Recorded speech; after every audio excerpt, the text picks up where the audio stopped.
Good afternoon and welcome back to this public meeting number 16 of today, Wednesday, March 22nd, 23rd.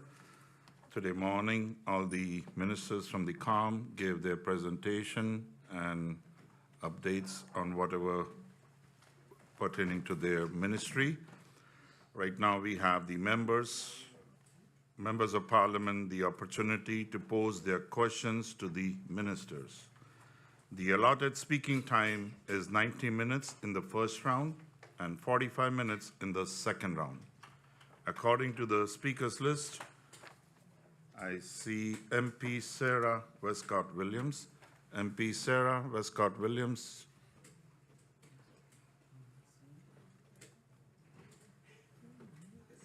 You have the floor.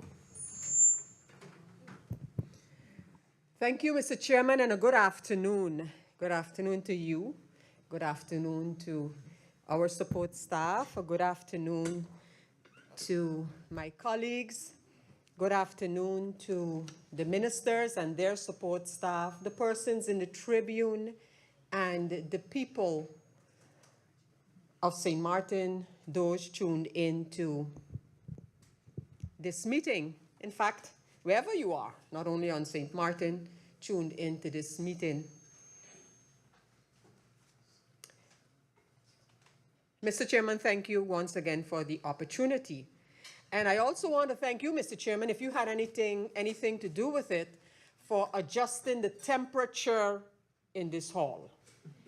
And earlier, I was sporadically in the hall, and I say this purposefully because some persons, as the camera took a broad shot of the meeting, were wondering where I was.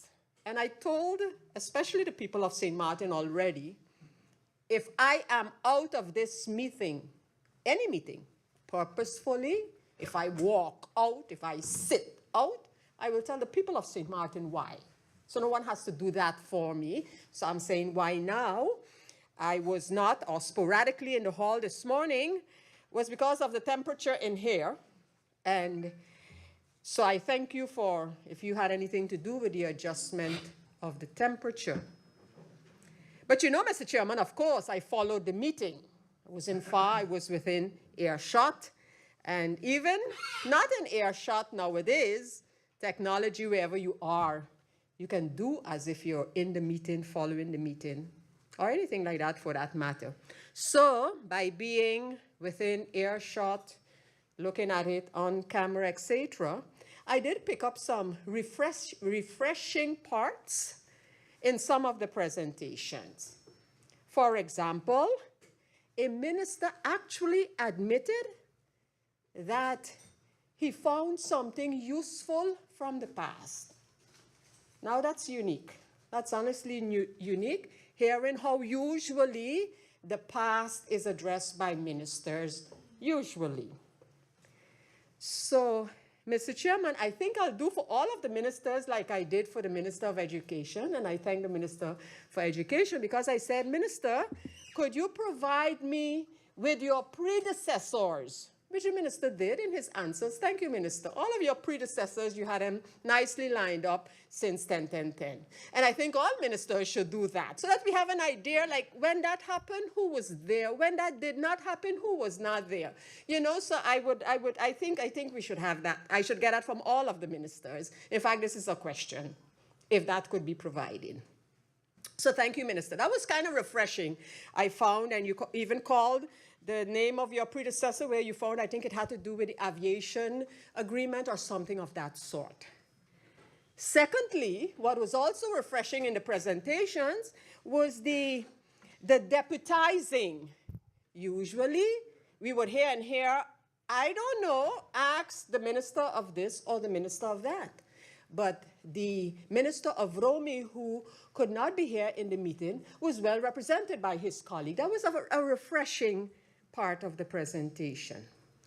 So having stated that, and thanking the ministers, the one who referred to the past, found something useful, the one who deputized for his colleague nicely, I must say, I want to thank you. And so I start with the Minister of Education, Culture, Youth and Sports.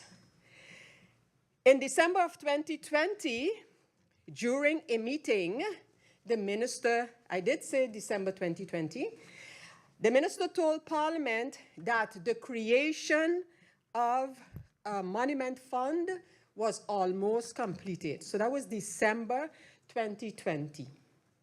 Of course, we know the meetings that were held recently, and again, the minister spoke to the topic of a monument fund.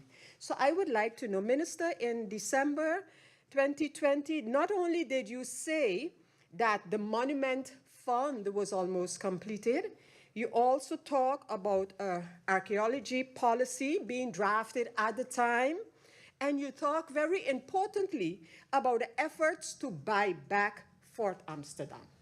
Your statement, Minister, in Parliament in 2020. And I would like to know, on these 3 specific items, Minister, what happened? Did you do anything? If you were not able to carry out or follow through with your intentions, why was that not possible? So, as the Minister, Mr. Chairman, now again announced that, and I asked this in the Central Committee and I received an answer, that the Monument Fund project, because in the budget it says Monumenten Fonds, it doesn't say, it says Monumenten Zorg, so monument care, between brackets, Monumenten Fonds, and so the fund for monuments. And the minister indicated, Mr. Chairman, that he has a proposal. He issued a public tender for the development of the National Monument Fund, Sint Maarten. So I'm asking, given my introduction in terms of the minister's statement back in 2020, apparently these tender documents were prepared for a bidding project, and so I ask if the documents can be shared so that I can get an understanding of the parameters established by the government for the creation of a monument fund, Monumenten Fonds. Unless it's not a monument fund that we're talking about per se. Mind you, a monument fund is not, it's about the organization surrounding getting funds for the preservation, etc., of monuments. And I'm going back now. This is a kind of like back to the future thing. So I'm going back. In January 2009, Sint Maarten and the Netherlands signed an agreement regarding monument care on Sint Maarten, signed by the deceased Roy Marlin and former Minister Plasterk. And so I asked, and this goes for the Prime Minister and her discussions regarding slavery, reparation, awareness, awakening, can we not get back to that kind of an understanding? The understanding about funding for things that matter to the people of Sint Maarten, such as monument care. Can we not get back to the point to talk about things that matter to us as part of our heritage? Because I believe in these discussions, debt cancellation, debt financing, you name it, we need a paradigm shift. We need a paradigm shift. And so back to the Minister of Education, Culture, Youth and Sport, there was an extensive multi-annual monument policy plan from 2009. Extensive, with information regarding this country and its heritage that has not come back up as far as I know since. What is the status? In fact, Minister, I think based on a question by one of my colleagues, this document was presented to us. It was presented to Parliament. 90-something pages of historic information. Whatever happened to that? Yes, I know it came about at a very interesting political time in 2009, but that does not mean that such a document that was the result of so many studies and researches should be at the ministry catching dust. And I would like to know if that's what it is, or the minister has done something with it, his predecessors have done something with it, or not. So What's the status of that document? Was anything ever done with it? Were some of the recommendations ever followed? And then, Minister, while on your ministry, let's go back to the whole issue surrounding education and the funding for our school boards. The Minister, you were very emphatic in stating in response to my questions that funding was not cut. Stated it once, you stated it twice. So, Minister, I ask you, if I look at, again, I want to take the University of Sint Maarten as an example. And Minister, I saw your answers, and they did not submit this, they did not submit that. But why is there a difference in the budget provided for USM 2022, and then it was cut?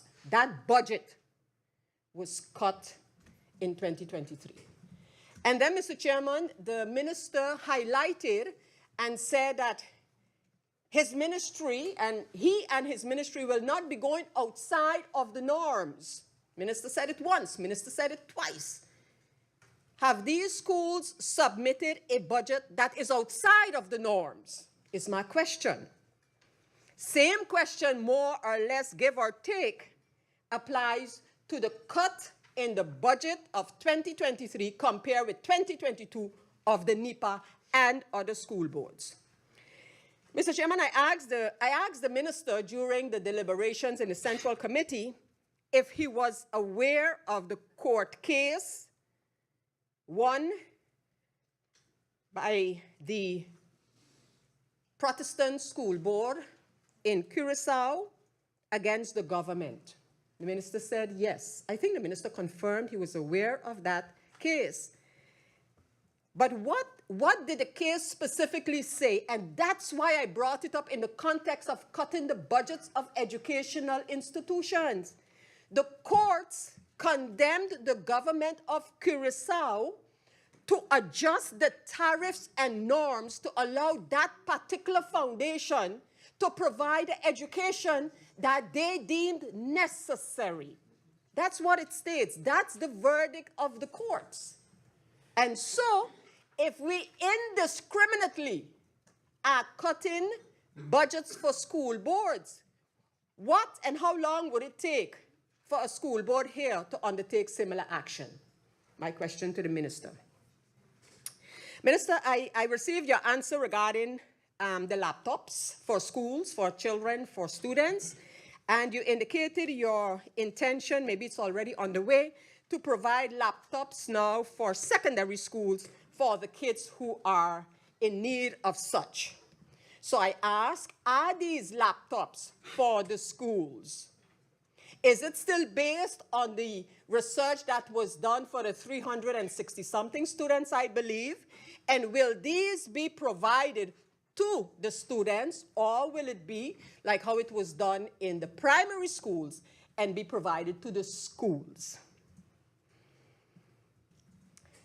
I would like the minister to explain better the issue of the community schools, which, by the way, was started by several predecessors of the minister, and in fact, it was built on. So community school concept was built on. Started out with 5, and in the words of the minister, it was then expanded to 10.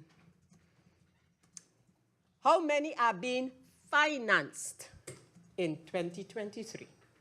That was not provided in the answers. Minister, to the Minister of ECYS, with much,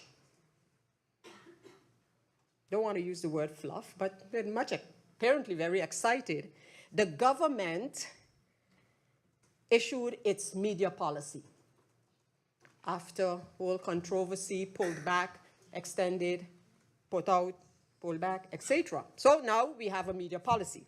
So to the Minister of ECYS, Minister of ECYS, would media in general fall under your ministry? And if so, are you of the opinion that such a media policy as was issued by the government should have been preceded by a media law? So if you look at the media policy should it have been preceded by a media law? And what is the feeling of the ministry regarding a draft media law from many, many years ago that is still somewhere circulating? Minister, you indicated that you are reviewing the cinema ordinance. We talked about in the Central Committee of the draft that has been initiated by a member of parliament. And so I would like to ask you your review. What is the objective of your review? Are you looking at cinemas and movies, etc. in general? Or are you looking at how some additional money can be had? So what is your objective for the review? I was glad to hear from the minister that the agreement with the AUC, the memorandum between government and AUC still exists. And I think I heard the minister mention the amount of 8 students, and I want to know if those of the amount of 8 that the minister referred to are on the basis of the memorandum that AUC has with government, in which AUC has accepted to grant scholarships to St. Maarten students. Hence, my question as well to the minister, whether there is a policy on medical schools in terms of being able to get this return, so to speak, from the medical schools. Minister, I want to thank you for picking up the issue or running with the issue or pursuing the issue of vaping amongst our youth. And you stated, Minister, that this matter is considered so important, I'm paraphrasing, for the government, that you have decided to make it a multi-ministerial approach. And so I would like to get a copy of the decision of the multi-ministerial approach to deal with vaping. If that decree, or whatever it will be, is not yet ready, I would like to know how is this approach going to be done? And who is leading? Is it the Ministry of Health? Is it the Ministry of Education? Who is leading this multi-ministerial approach to vaping amongst our youth, or to address vaping amongst our youth? Minister, you, like many of your colleagues, have resigned to the fact that the budget has been cut, and as you constantly put it, you being the Minister of Education, Culture, Youth and Sports, that you had to, it came from the Minister of Finance that you had to cut your budget. One of your colleagues referred to the same fact in the sense of the parameters have been set by the Minister of Finance. And some of the members of parliament as well as members of government accept this and then refer to the fact that we have a capital budget. Have a capital budget, and if the budget is signed, then we can move on the capital projects. The link in terms of the return on investment to kind of compensate for the cuts in the budget, that hasn't been made. But I'll ask the Minister of ECYS in particular, you have some projects, your ministry has some projects under the capital budget of the government. Are these projects, Minister, ready to go? Meaning, if tomorrow the budget is approved and next week you're told your budget for capital expenses or capital projects has been approved, are these projects ready to go? And then, Mr. Chairman, I thank the Minister of ECYS ahead for his answers, and I go over to the Minister of Finance. Mr. Chairman, the members of Parliament wish to, some of them, I speak for some of them, we would like to know how the government is executing its budget. And when we ask this question in different ways, we are told by the Minister of Finance that we receive the so-called execution reports. These are quarterly execution reports we receive, which have to be made on the basis of the CFT law. However, these reports do not give members of parliament the opportunity to look at the budget one way and then see how the execution of the budget the other way is taking place. In fact, the General Audit Chamber has indicated that these execution reports, these financial execution reports provided every quarter by the minister do not meet with the stipulations in Article 44 of the National Accounting Ordinance. By the way, again, especially based on questions by my colleague MP Peterson, again we hear, this is just a little sidetrack on the issue of the National Accountability Ordinance. Again, we heard that a procurement decree is in the make, from the very same minister we have been hearing this for since the minister is sitting. So my question is, I'll leave the one regarding the procurement for my colleague. However, the General Audit Chamber has stated that the Parliament is not receiving the kind of reports that, in accordance with Article 44 of the National Accountability Ordinance, we should be receiving. That is one, that we have to be able to look at the budget post and look at what the government has done and compare and see whether the government is actually executing the budget approved by Parliament in the way that it was approved. Mr. Chairman, I sent a letter to the minister regarding CBCS, Central Bank of Curaçao and Sint Maarten, and the minister indicated to me that I would have been receiving a response to my letter in writing last week. I haven't. Let that be recorded. I asked the minister back when would he have been discussing the issue of cryptocurrency in general with our CBCS, with our central bank. The minister indicated that he has broached the subject, but CBCS, the central bank, did not really give a statement, give any indication of whether they think they should do something, whether they're busy with regulation, whether they're not busy with regulation. In the meantime, what do we see, Mr. Chairman? We see where the Minister of Finance of Curaçao writes a stinging letter, like he did to our finance minister, by the way, but he writes another stinging letter to the Central Bank of Curaçao and Sint Maarten, asking them about their investment policies, and he wants account of what our central bank is doing.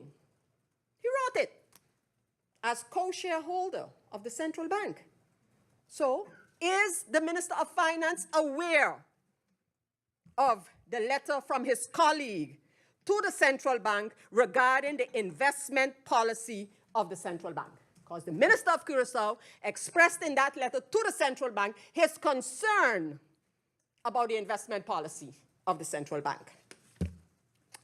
Mr. Chairman, I ask in my questions regarding the reduction of the budget of Parliament, the travel budget of Parliament. Not that I necessarily want, in fact, I don't want the budget of Parliament necessarily for travel to be increased. What I would like to be increased is the legal assistance to Parliament budget, but that's another matter. So I asked about the cut that the government made to the budget proposed by Parliament for travel. And I was like, why was it cut? You, the government, has to respect the budget submitted by Parliament to the government. That's what the law says. And so the minister indicated that it had to be adjusted, which, in a note of amendment, we have received. And then the government came up with a beautiful idea, suddenly, yesterday. So we got our budget, and then yesterday the government came up with this beautiful idea about ship registration. So all at once now, we got over 500,000 guilders for ship registration. So what happened was that the budget for the cut of the travel of Parliament was increased back, based on my questions. And then where would you get our money from? The government says from ship registration. No, the Minister of TIAT, now I need to look at the Minister of TIAT. Minister of TIAT, you will have to tell us this plan that apparently can be executed in the next couple of whatever, for ship registration. So are you ready? Where are you going to do it? Who's going to do the ship registration for you? Etc., etc., etc. So if that can be answered by either one of them, for that matter, Mr. Chairman. Mr. Chairman, in several statements by members of government, in particular, the Minister of Justice has been very keen on the matter that when it comes to paying our police officers and the others, that we have to follow the kingdom law that stipulates that decrees, etc., need to have a financial component when they are presented. It is true a little. There's a little nuancing there that needs to take place, but nevertheless. But more importantly is the fact that our national accountability ordinance, our Accountabiliteitsverordening, states in Article 10 that all intentions and commitments, etc., must be accompanied by a financial paragraph, not only for the resolutions, the decrees that were sent to the governor, in general. And that, in some instances, is sorely lacking in this budget. As I continue on this National Accountability Ordinance, I asked the Minister of Finance whether we have an up-to-date mandate registry. Everyone who can enter into agreements on behalf of government with financial consequences need to be mentioned in a mandate register to be updated every 6 months. Question: from when is our last mandate register? When was the last one published? Because this needs to be published. People need to know in general whether Sarah Westcott Williams can enter into an agreement on behalf of government. And if I sign something, whether I have the authority to do so. Sarah Westcott Williams, anybody. You need to be registered. If you can sign off on behalf of government, committing government financially, you need to be in that mandate register. So, what is the most up-to-date mandate register? I want to see who can sign on behalf of government. And when was the last one published? Because this information needs to be published. Mr. Chairman, I received an answer regarding the CRIF payment and disaster management. The total amount was given, and I would like that to be broken down, which part is which. And I asked the question whether the disaster management monies are reserved and rolled over year after year. And then I come to the lottery income. And the Minister of Finance referred me and others who asked about it to the TIAT Minister. So, Minister of TIAT, please explain how you have come to the amount registered for lottery income. The Minister of TIAT did not understand my reference to the draft national decree.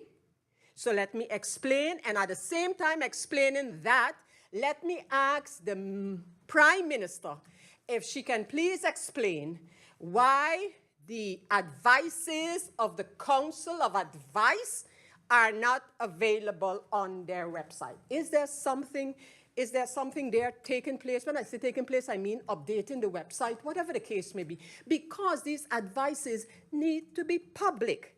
Since they have not been yet made public, I would like to know the advice of the Council of Advice on the indexation of the general widows and orphan pension. That was something was sent to the Council of Advice. I think they advised on it already, and I would like to see the advice of the Council of Advice. And Minister, here, this brings me to the point that I mentioned. There was a LB. So Landsbesluit, General Decree, changing the lottery ordinance, on which the Council of Advice gave an advice. I would like to see the advice of the Council of Advice. I would like to see the advice of the Council of Advice on the indexing of the old age pension to try to understand why that is taking so long. I saw the Minister of VSA responding that, oops, couldn't just change it like that, need to change the law. So when are we going to get a law? I would like to know the advice of the Council of Advice on the general decree that adjusts the cabinets of the ministers.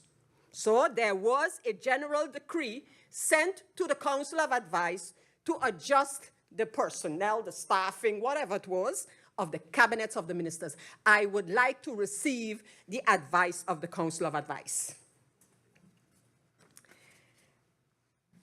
So, Minister, if you could, I was very much heartened by the Minister of TIAT's concerns with respect to the whole lottery thing, and I saw the ads. I saw the ads that were placed, and I will just be making sure that the minister is really as expedient as he indicated he wants to be. So, Minister, if you can explain that and the LB harm that I referred to by the Council of Advice. As I continue with, I was actually on the Minister of Finance, but then I kind of sidetracked there a little on the lottery issue because the Minister of Finance indicated that I should get the information from the Minister of TIAT. So then, Mr. Chairman, and I don't know if I have it here with me, but the Minister of Finance created a fiscal working group. And now this fiscal working group, guess what this fiscal working group says? They are supposed to give the budgetary consequences of policies. Isn't that something that we were supposed to have here as we debate the budget 2023?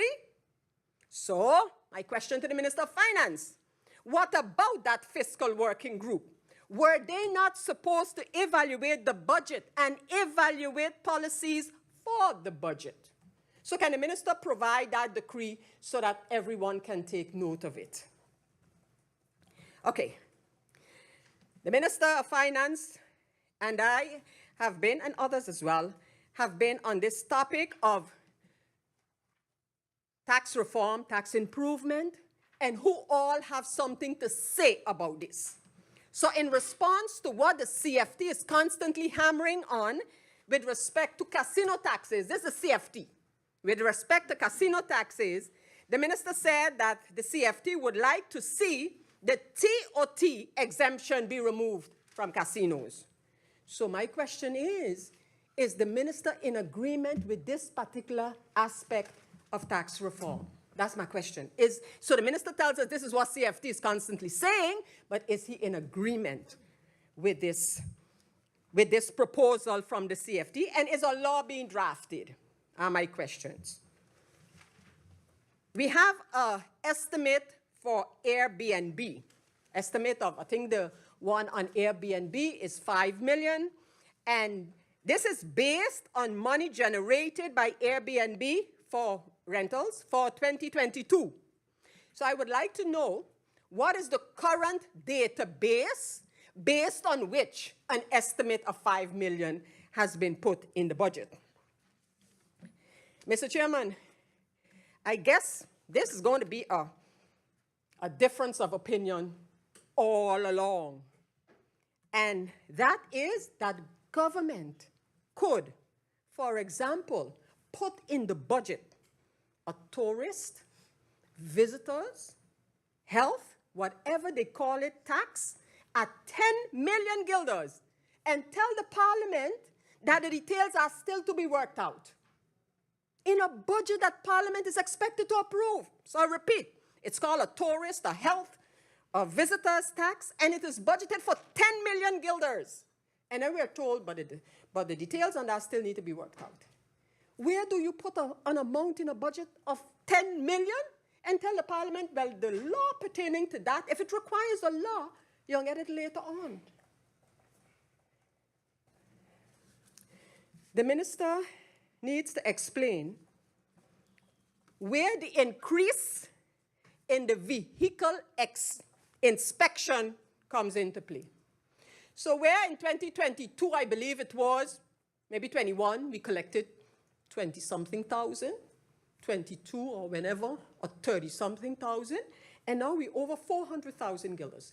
So I need to understand what are the plans for the vehicle inspection.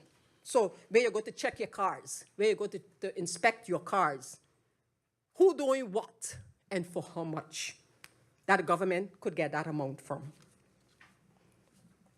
To the Minister of Finance, the capital investments. We heard so much about it, all these, and it has now increased. It was put at, I believe, 60-something million, but then we received a note of amendment that it has to go to 80-something million. So I ask, and I ask it in Central Committee, what are the next steps? So when this budget is approved, can a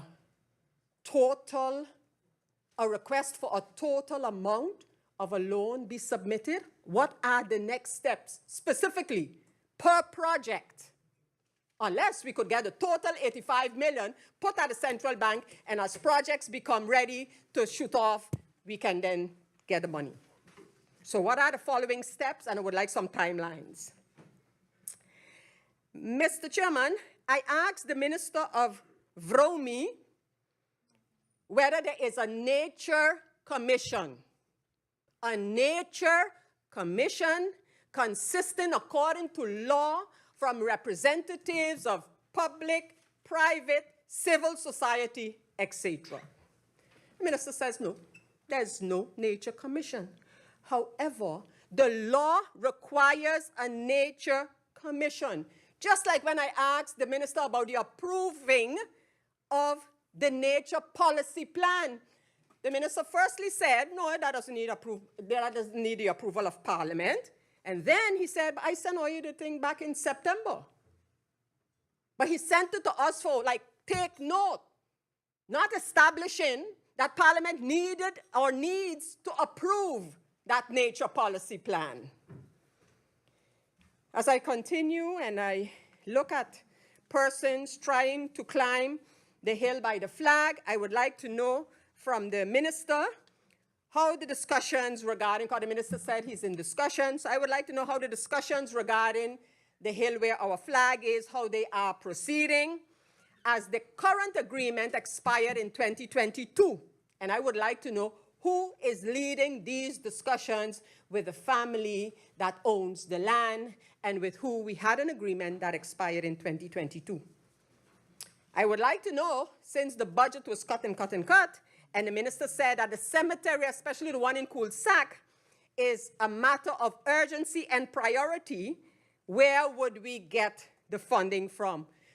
I do know that the minister also said that as far as the works are concerned, this will be done by the operation department of Vromi. And so I would like to know what's the size of that particular department?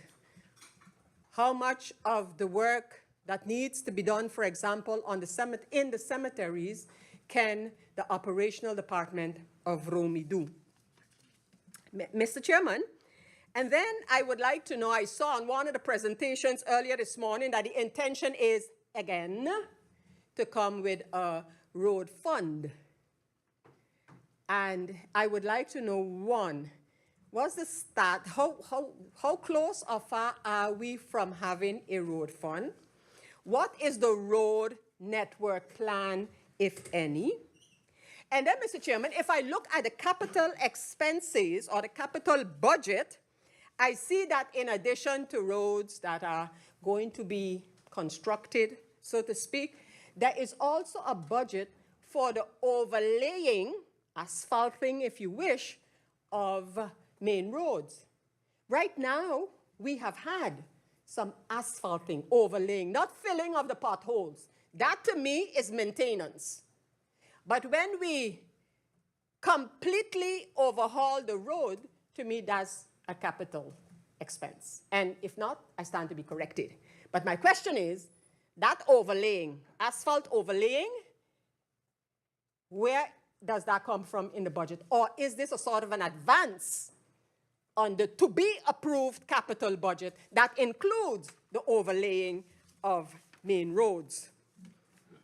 I had friendly asked the Minister of Romy to say something from his perspective on the issue of grid market. But not an answer, nothing. The question wasn't touched. The Prime Minister responded, and I want to know, does the Ministry of Romy not have an idea on this matter of energy, alternative energy, et cetera, And the Prime Minister said, and now I go to grid market, on the response from the Prime Minister that, yeah, a report was made, but it can be shared, and the Prime Minister can come, and I guess with the principles of grid market to Parliament and behind closed doors give information. And I want to know why, if the government commissioned or agreed to a proposal from grid market, why can't this be discussed publicly what their proposals are? Is my question. Why? Minister of Justice, you, in lauding the issue of the plastic bag ban, indicated, which is a fact, that there's no import ban on plastic bags, which is true. The ordinance that we passed did not include an import ban. So I'm asking the Minister of Justice if it is the intention of the Ministry of Justice to initiate an import ban on plastic bags. Mr. Chairman, I ask about the cut to the budget of the police officers for overtime. And I was told, like I have been told and my colleagues have been told, in answer to so many questions, that no, these budgets have been cut. Because in other words, we had to balance the budget, period. So we cut and cut and cut and cut until we reached what we considered a balance with the income of government. And as time goes by, we will then see how things develop, and then we will adjust. So for example, if we realize 6 months later that, I can't say cars because cars is a capital expense, that whatever it is, that personnel cost, let me use that, of the police dropped, then we could increase the overtime. That is a budgeting that, as hard as I tried, I can't understand. I can't understand. I can't understand if you have contractual agreements. So you sign off with someone, company X, company Y, to pay them 1,000 guilders a month. And in your budget, you're going to put 9,000 for the year. It's a contractual agreement. So we're going to keep garbage contracts. We're going to keep them at a lesser amount in the budget than the contractual agreement we have with these persons and say, well, we're going to see how things develop. But if the government knows and expects that somewhere mid-year we're going to get in a whole new set of revenues, then why not project them in the budget? Why not project them in the budget now? So coming back to the overtime of the police, the budget is way not realistic. The government itself admits that's the case. In fact, when I looked, I was sitting outside and I saw the causeway jump up passing.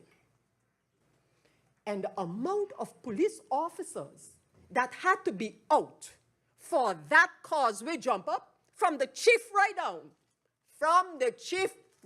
down, I think the amount we got in the budget right now, so the weight has been cut, the causeway jump up going to cancel that out. The causeway jump up going to cancel that out. In fact, I told the Minister of VSA, he passed me in the truck, he even said hello, but that's another thing. I told him. But I did also, in seeing the minister, I counted the police officers. And really, Mr. Chairman, I'm telling you, from the chief police commissioner down, VKSers. They want to keep the peace. They want to provide security for the people. I am sure that the causeway jump up alone take quite a bite out of the budget that we got now for overtime for police. It's time to be corrected. It's time to be corrected. Mr. Chairman, so as I continue on this budgeting situation, the Coast Guard budget, Sint Maarten has to contribute, based on the agreement with the other countries in the kingdom, 4%. Is that what in the budget? Is my question. Is the part of Sint Maarten in the budget the 4% with which we have a contractual agreement? Still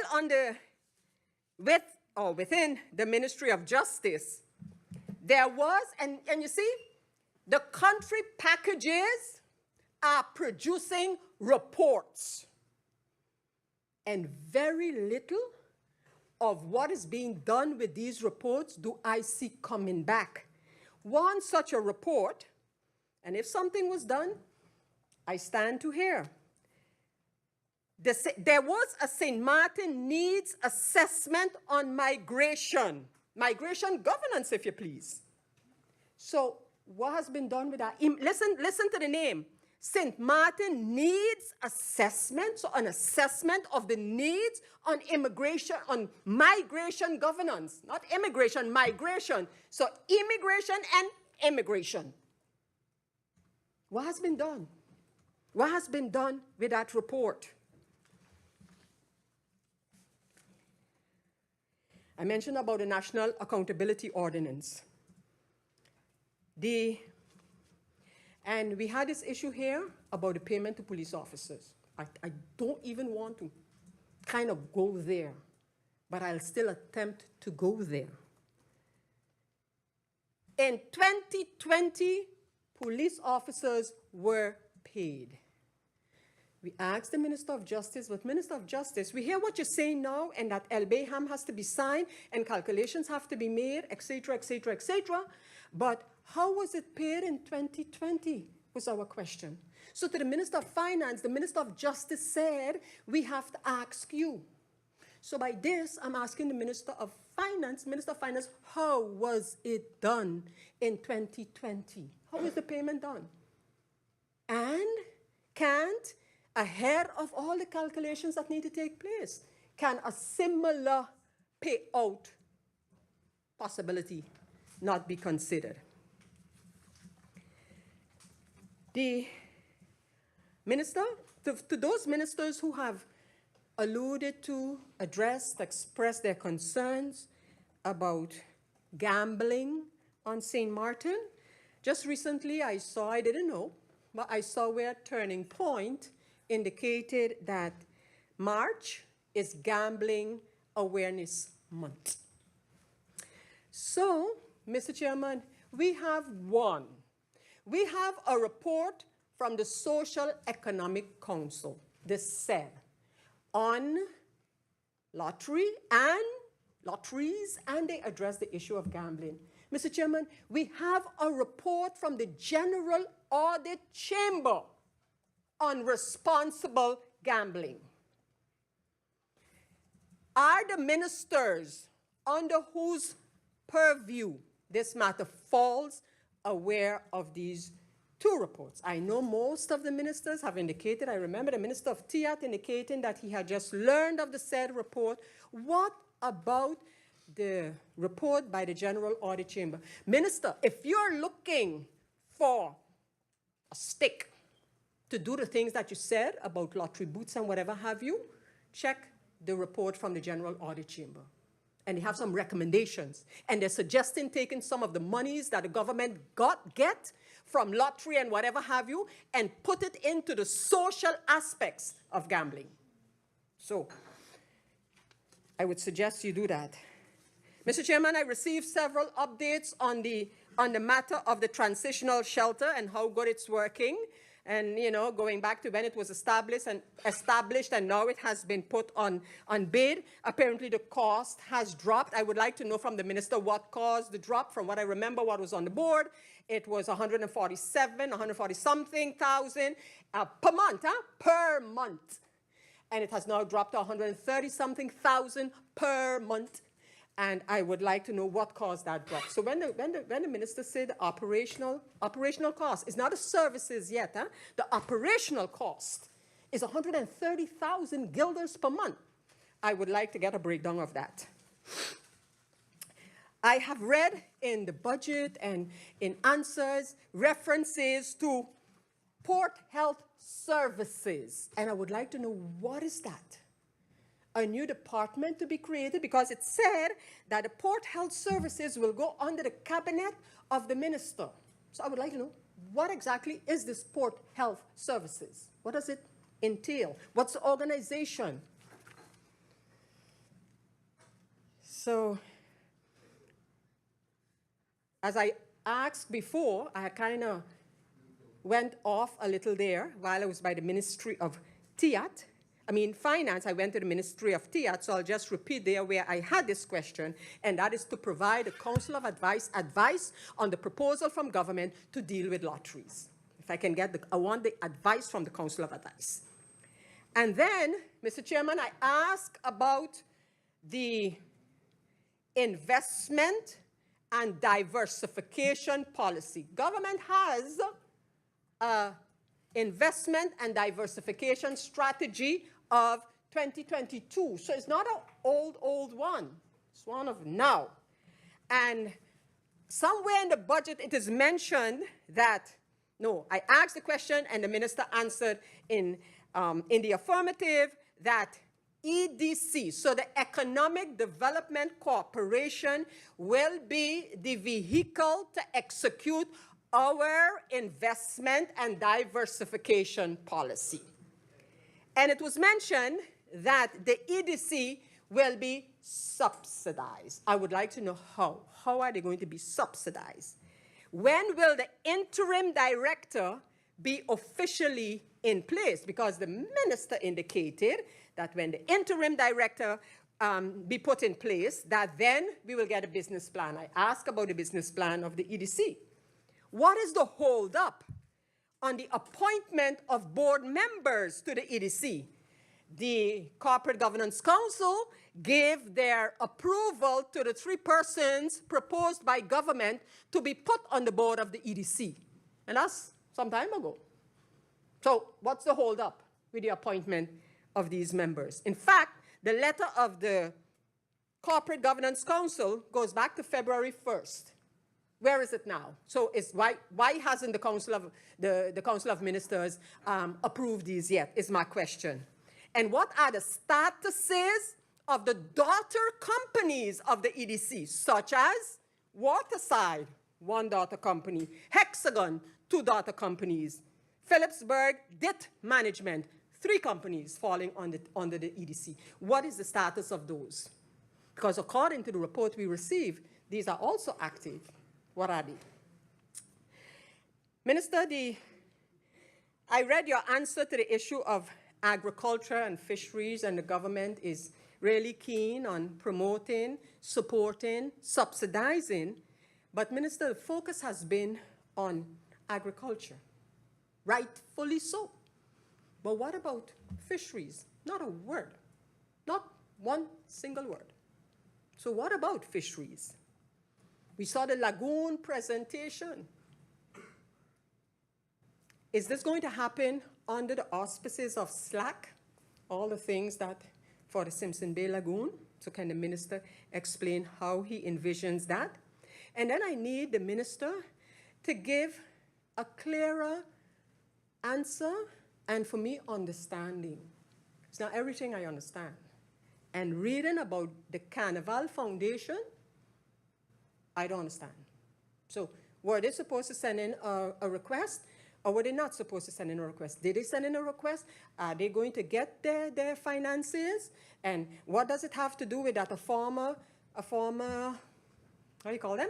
President of the Carnival Foundation, called the ministry. So just give me Carnival. They get in the money, it going on the Carnival, and they're going to whatever. Just give it to me, plain and simple. The minister, I was glad to learn from the Minister of TIAT that the vendors on the pond fill are not going to be moved until you have a better plan for them. Did I understand that correctly? My concern was that you made it very clear that in your personal opinion, that's what you said, in your personal opinion, the vendors on the pond fill should not be moved. So do your colleagues have a different idea regarding such, is my question. MP Westcott, I Yes? would request you to address the ministers through the chair, please. Oh, sorry, my bad. Here we go. So as I was saying, Mr. Chairman, through you, I thought you was going to tell me how much time I had left, so I was getting a little nervous. Okay, so through you, Mr. Chairman, to the minister, whichever one is responsible, are we going to, what are the plans for the ring road, Mr. Chairman? What are the plans for the ring road? Through you to the minister. I saw the animated videos. Many ministers presented some animated videos here this morning. I think the Ministry of TIAT takes the cake. But I would like to know if, in answer to my question regarding the plans at the harbor, if we could get something like that as well. Show me what exactly the minister meant with the water park and those kind of things, which were in answer to my questions. I asked about the vehicle inspection, and then I go to the Ministry of General Affairs. And I would like to ask the same question that I asked the minister through the chair of Education, Culture, Youth and Sports. I would like to ask the Prime Minister, through you, Mr. Chairman, the Prime Minister has addressed the issue of the media policy, and I would like to know from the Prime Minister her stance on a media law. And then, Mr. Chairman, I want to go over to, which keeps coming back, the National Development Vision. National Development Vision, NDV. In April, Mr. Chairman, 2012, 2012, the government of Sint Maarten, think back a little bit, government of Sint Maarten, signed a 3-year agreement with UNDP. This agreement was not free. We paid for it. There was a steering group, national development, consisting of the public sector, private sector, civil society. Is there currently such a group? And is what we had from the UNDP and the presentation we had, I believe, back in November, is that still on the basis of the same agreement, or do we have a new agreement? Can I get some understanding if there's anything to report with respect to the company of GEBE? Is there, what's going on there? Apparently, there has been a court case initiated by GB against Aurora. Is the government aware of this? And does the government know what it's all about? The matter, Mr. Chairman, could you tell me how much time I have left quickly, please? Look at you. 30 minutes. Oh, okay. So I was asking about the court case that has been initiated, GB versus Aurora, and if the government knows anything about that. Mr. Chairman, I was happy to learn from the Prime Minister that she views the issue of the national language as an important part of nation building. So then I asked, are there any specific plans yet regarding elevating the English language and putting the steps in place to make it possible? I was going to ask through you, Mr. Chairman, if the Prime Minister, and I know the Prime Minister was in attendance at the presentation by Dr. Randis Linda Richardson regarding the language in our courts. And that gives you an idea of what this language issue, so between the Dutch and the English, does in the courts. But it is much broader than that. Saying this to ask if there are any specific steps, don't have to be necessarily along the lines of the motions of Parliament, but what are we doing? I was also happy, but I was not happy because I asked questions regarding electoral reform, received answers,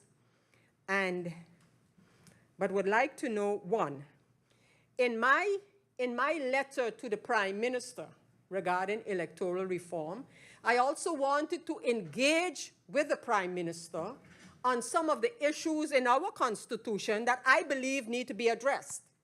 But in the response, that has not been touched. I wanted to engage the ministry, not the Prime Minister herself per se, but the ministry in a discussion regarding Article 59 of our Constitution. And I asked very specific questions, knowing how this particular paragraph came into our Constitution and knowing the history behind that particular, not a paragraph, but that particular element. But I didn't get this. So I'm asking, based on answers provided by the Prime Minister, that in addition to the public consultation that is taking place, and I want to recognize that I received, as I requested, the responses to the survey that was done by government. I was received. And in the answers as well, it is mentioned a review. So in addition to the public consultations, a review taking place. And I would like to know of what. Does the government have specific laws in mind that are going to be reviewed? Does the government have any indication of where they would like to go before they get necessarily the public responses? Any idea of things that in the view of the government needs to be addressed are my questions. Mr. Chairman, I was chided in 2022 when I made mention of the fact that the amendment in Parliament to cut the budget of the Integrity Chamber, that should have received the advice from the government, that amendment. Because that's the way things should work. You come with a motion in Parliament, ask the relevant minister, just ask them their opinion. They don't have to, yeah, they could. In other places, they do, they tell you, well, you know, I don't think you should go with that motion, or maybe you could go but amend this. And also for the amendment. So, for more than 700,000 guilders, the budget of the Integrity Chamber was cut in an amendment by Parliament. So subsequently, I see a letter from the Integrity Chamber saying, we can't do our work with that cut budget. So I asked the Prime Minister, what are you doing about that? That was a little writing back and forth between the Prime Minister and myself. And then the Prime Minister said they had found a sort of an internal way to deal with the shortage, so to speak, in the budget of the Integrity Chamber.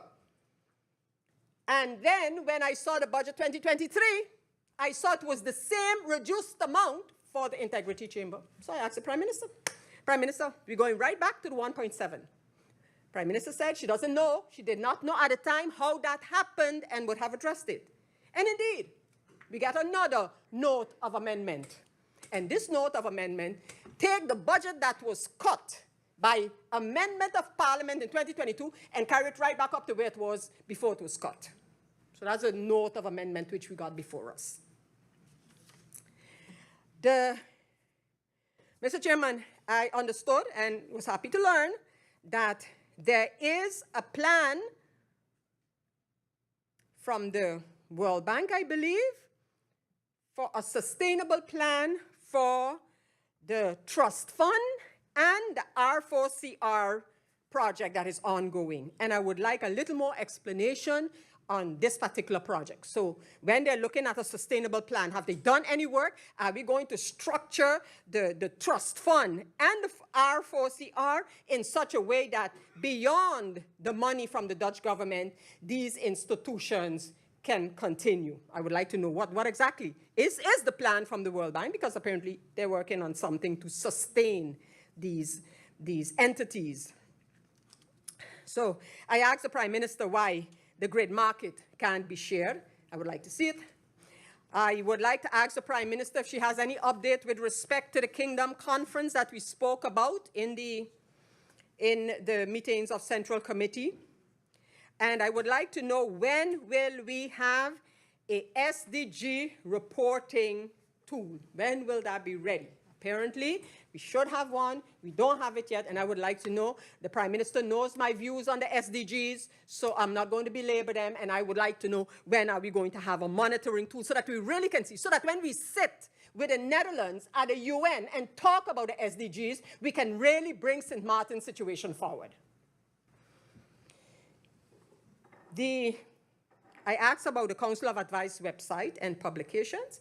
And then, Mr. Chairman, on another note, the Prime Minister, in responding to the issue regarding elections, yes, no, maybe so, and referred to a cleanup at the census. And I would like to know, what's that project? How is it going? How is it going to happen if it hasn't started yet? So when we say cleanup at the census, what exactly is happening there, if that can be explained? Mr. Chairman, I want to go now into some issues regarding the country package. And unfortunately, we don't receive, like we used to, a monitoring report from the government of St. Maarten where the country package is concerned. We used to receive them with all the colors, and this one halfway, all the way, nowhere, but we don't receive that anymore. But in the implementation agenda for the country package, up to December 2022, I want to ask regarding what is stated in there. C1, so the letter C1, taxes. How does what is stated in the implementation report of the country package, December 31st, 2022, versus the presentations that we have been getting from the Minister of Finance? Where do we stand with the Central Bank of Curaçao and St. Maarten and their measure on the D4? How does that jive? Where do we stand, going back to EDC, etc.? Where do we stand with the investment and entrepreneurship study on the E6? How does that jive? Where do we stand? All the discussion about the gaming and what have you, the gaming sector, where do we stand in comparison to age 2? So age, the letter age 2 in the country package. And then, Mr. Chairman, through you to the Minister of VSA. And I took note of the nice picture, the folder, because the government of St. Maarten has asked the general population to send them, or they have put out a request for proposals regarding cannabis legislation. And in that proposal, the government is stating they would like to know regarding recreational, medicinal, another one, something, and so on. Does the government have a stand? So no wonder the government, from what I understood, received 21 proposals. So are these persons going to be doing the study into legislation? One, when the Minister of Justice chimed in on the issue, is that about decriminalizing, which is another issue again. So I would like to see the tender documents that went out, because now the tender documents can be shared, because the time for putting in your proposal has passed. So I would really like to see what the government has asked persons to respond to. Because are we looking at a study? Are they supposed to prepare draft legislation? What are they to do? I would want to suggest to the Minister of Finance that his ministry, through you, Mr. Chairman, that his ministry checks the report of subsidies that is attached to the budget. Some of these numbers do not correspond with the line items in the budget. So I would just ask him if that report can be checked. And then I would like every minister under the service level agreement listing, so the state that is the outline that is accompanying the budget regarding service level agreements, I would like every minister to take their portion of these service level agreements, which is an attachment to the budget, and indicate whether these agreements, these service level agreements for works and services, if they are in conformity with the National Accountability Ordinance, in which you cannot exceed certain amounts unless you go on public bid, or if you have the argument not to go on public bid, then decree by the Minister of Finance needs to be made for such. So Mr. Chairman, if you understand what I'm asking that the outline of the service level agreements, which is an attachment to the budget, per ministry, if every minister for their part can indicate whether these service level agreements are in conformity with the National Accountability Ordinance, where it pertains to entering into agreements to deliver services. Mr. Chairman, I would like to know, I haven't heard a word, I checked every document that we received on the matter of the crime fund. I would like to understand where we are with the crime fund. The crime fund, we had a report from the Council for Maintenance of Law, so the Raad van de Rechtshandhaving, back in 2021, I believe it was. We had one in September 2022 complaining that hardly anything from the one in 2021 was done, and I would like to know the status of the crime fund. I would like to know the status announced in last year's budget of the Mortgage Guarantee Fund Foundation. It was announced. Government was working on it. I would like to know that. I indicated to the minister, I'm sure he heard it, the letter sent to the central bank by his colleague of Curaçao. And I would want to know from the minister, based on what he presented to Parliament in the area of tax reform and various measures such as introduction small business scheme, withdrawal land tax, lowering profit tax, abolish surcharges, lowering wage tax, increase tax-free rate income, lower transfer tax for extension of leased land, exemption transfer tax first homeowners, abolishment of inheritance and gift tax. And I asked the minister if any of these are going to be put into effect this year. And if so, is any account taken in the budget for these matters? So, Mr. Chairman, I want to remind the Prime Minister, as I mentioned earlier, that I have not received the answers to the matter of what I consider electoral reform as well, and ask about the dissolving of Parliament and the views of the government on that issue. And I gave some background information why I asked those. I have not received the answers from the Minister of Finance regarding the CBCS and Mullet Bay. The minister said or mentioned that, hold on. As I was going to say, Mr. Chairman, the minister said he sent the motion of Parliament to the CBCS. So my question is, what did the minister say? Did he just take up the document, put it in the email and send, or did he ask something? Because if he asked something, I would want to know what was their answer. So, Mr. Chairman, I want to thank you for,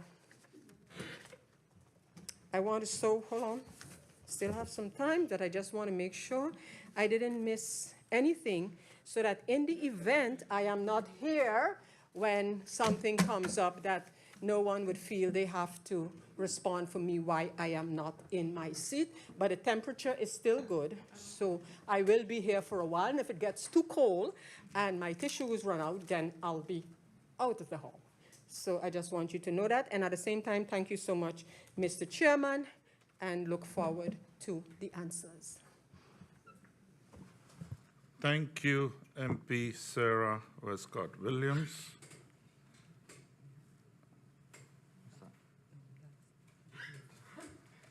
The next person on the list is MP Ludmila D. Weaver. MP D. Weaver, you have the floor. Good afternoon. Thank you, Mr. Chairman. Good afternoon to the Council of Ministers, you, Mr. Chairman, Griffie, and my colleagues, support staff, viewing, and listening public. I'm actually they're gonna be pretty quick in this first round of questions. The first set of questions I have is actually in relation to the Ministry of Justice. Thank you. When we received the summary answers yesterday or 2 days ago for review, there was one of the answers that we got back, and I'm just going to read the question. It's very short with the answer there, and it refers to the Executive Protection Unit, whether or not, an explanation for the reduction of it, and if it can be explained in comparison to 2022. And the reason that I was questioning it is when you review the structure of justice, you also see the Executive Protection Unit as a branch or department sort of on its own in the overview that we have. And I am familiar with it, as I believe it was the same persons or group of persons when I was there as the role of minister. So for me, it's more of, it was asked already, but to understand why it was down by about 50%. The other part of the question is, if it's still in existence, then how can a 50% drop be, substantiated or motivated? Because it went from around 600 and something thousand to half of it. And as everyone knows, the positions that we find ourselves in as ministers might be a little bit risque for persons when we're actually doing our job the right way. So I would really like to understand from the Minister of Justice exactly what is going on with the Executive Protection Unit and whether or not it's still considered a pilot project, and whether or not, when it was formed, if it was based on a request from the Raad van Rechtshandhaving in the Netherlands. How is the overtime of the Executive Protection Unit done? Is it available or is it substantiated in that account that we saw the decrease on for about 50%? Does the Executive Protection Unit receive a higher compensation because of the position they're in? If we have to compare it to something that we know, it would be, I guess, about equivalent to the Secret Service in the US. So I just want to understand if there is something, a different remuneration for them because of the fact that their lives are on the risk, basically. I know that they are drastically understaffed and perform miracles once called upon. Are there plans to increase the manpower, considering that we have 7 ministers and I am not aware of how many persons are making up that unit? And if there are plans to increase the manpower, by how many? That is it for the questions related to the Minister of Justice. I have just a general question for the Minister of Finance. In reviewing and continuing to review the budget, we noticed that, when assumptions are being made in the budget, it is done by using the rate growth or the growth in economic activity from the central bank as well as from IMF. And when you look at the numbers or the percentages that are used for the assumptions, it's actually under 10%, yet the ones that we are using in our budget are a little bit more positive, a little bit higher. So it's just to get an understanding from the minister of the assumptions that was made to bring it up to 10% when it comes to the comparison, central bank and IMF, for the increase in economic activity that we see. I have a question related to actually Ministry of VSA. Last week I asked about the water collaboration with the French side, and it was pretty interesting today to see the front page of the paper where persons on the French side are requested to not use water for specific purposes, such as washing your car, filling a pool, watering your garden. Now, while that might seem like a luxury for most people to have those 3 reasons, then what concerns me more is whether or not we are expected to supply water to the French side in a worst-case scenario. And if we are, whether or not the water company here, which of course there is a management agreement through the Ministry of VSA, also with some agreements between GB for doing that and providing the staff for that, whether we are in a position to actually accommodate that in the worst case scenario. And even though I'm bringing it up from a water perspective, what I do want to reiterate here is from since last year, I have always brought up GEBE as an issue of national security. So while we are on the topic of water, which triggered this question, I would also like to get an understanding if there is any reason from the financial statements when you are looking at the government-related companies, what we refer to in the financial statements as public companies, if there is any expectation that we're not going to collect concession fees from those companies considering their financial state. And specifically for GB, what is listed in our concession fees there is about $6.5 million, I think, once you take the indexation into consideration. And with that, I just want to know if there is still if there is still an agreement with GB then to offset the expenses that government owes, the electricity or utility fees that government owes to the company with the concession fee. If that is the case, if there is an actually existing agreement in place. And the reason I bring that up is because even though we have a balanced budget, we do have to be realistic with the issues that we still have to date. One of GB, where you're seeing that now you have a negative reaction coming forth from the business community, that they feel singled out because commercial customers are going to be cut first. Now, of course, we know all the situation that's happened, but in the same time, I will pass on this message to both, or ask this question to both the Minister of Finance as well as the Prime Minister, through you, Mr. Chair, to get an update on the status of GB as well as what happened with their task force that was put into effect to fix the issues that were there.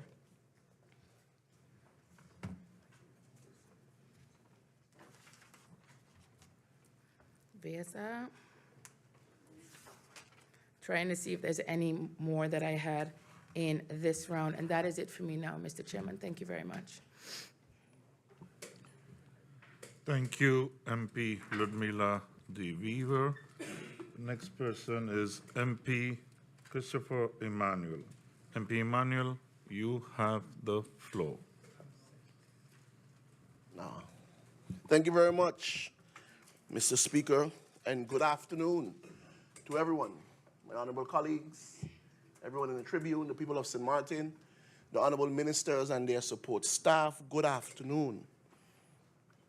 Mr. Chairman, I would like to start today with the Minister of Education.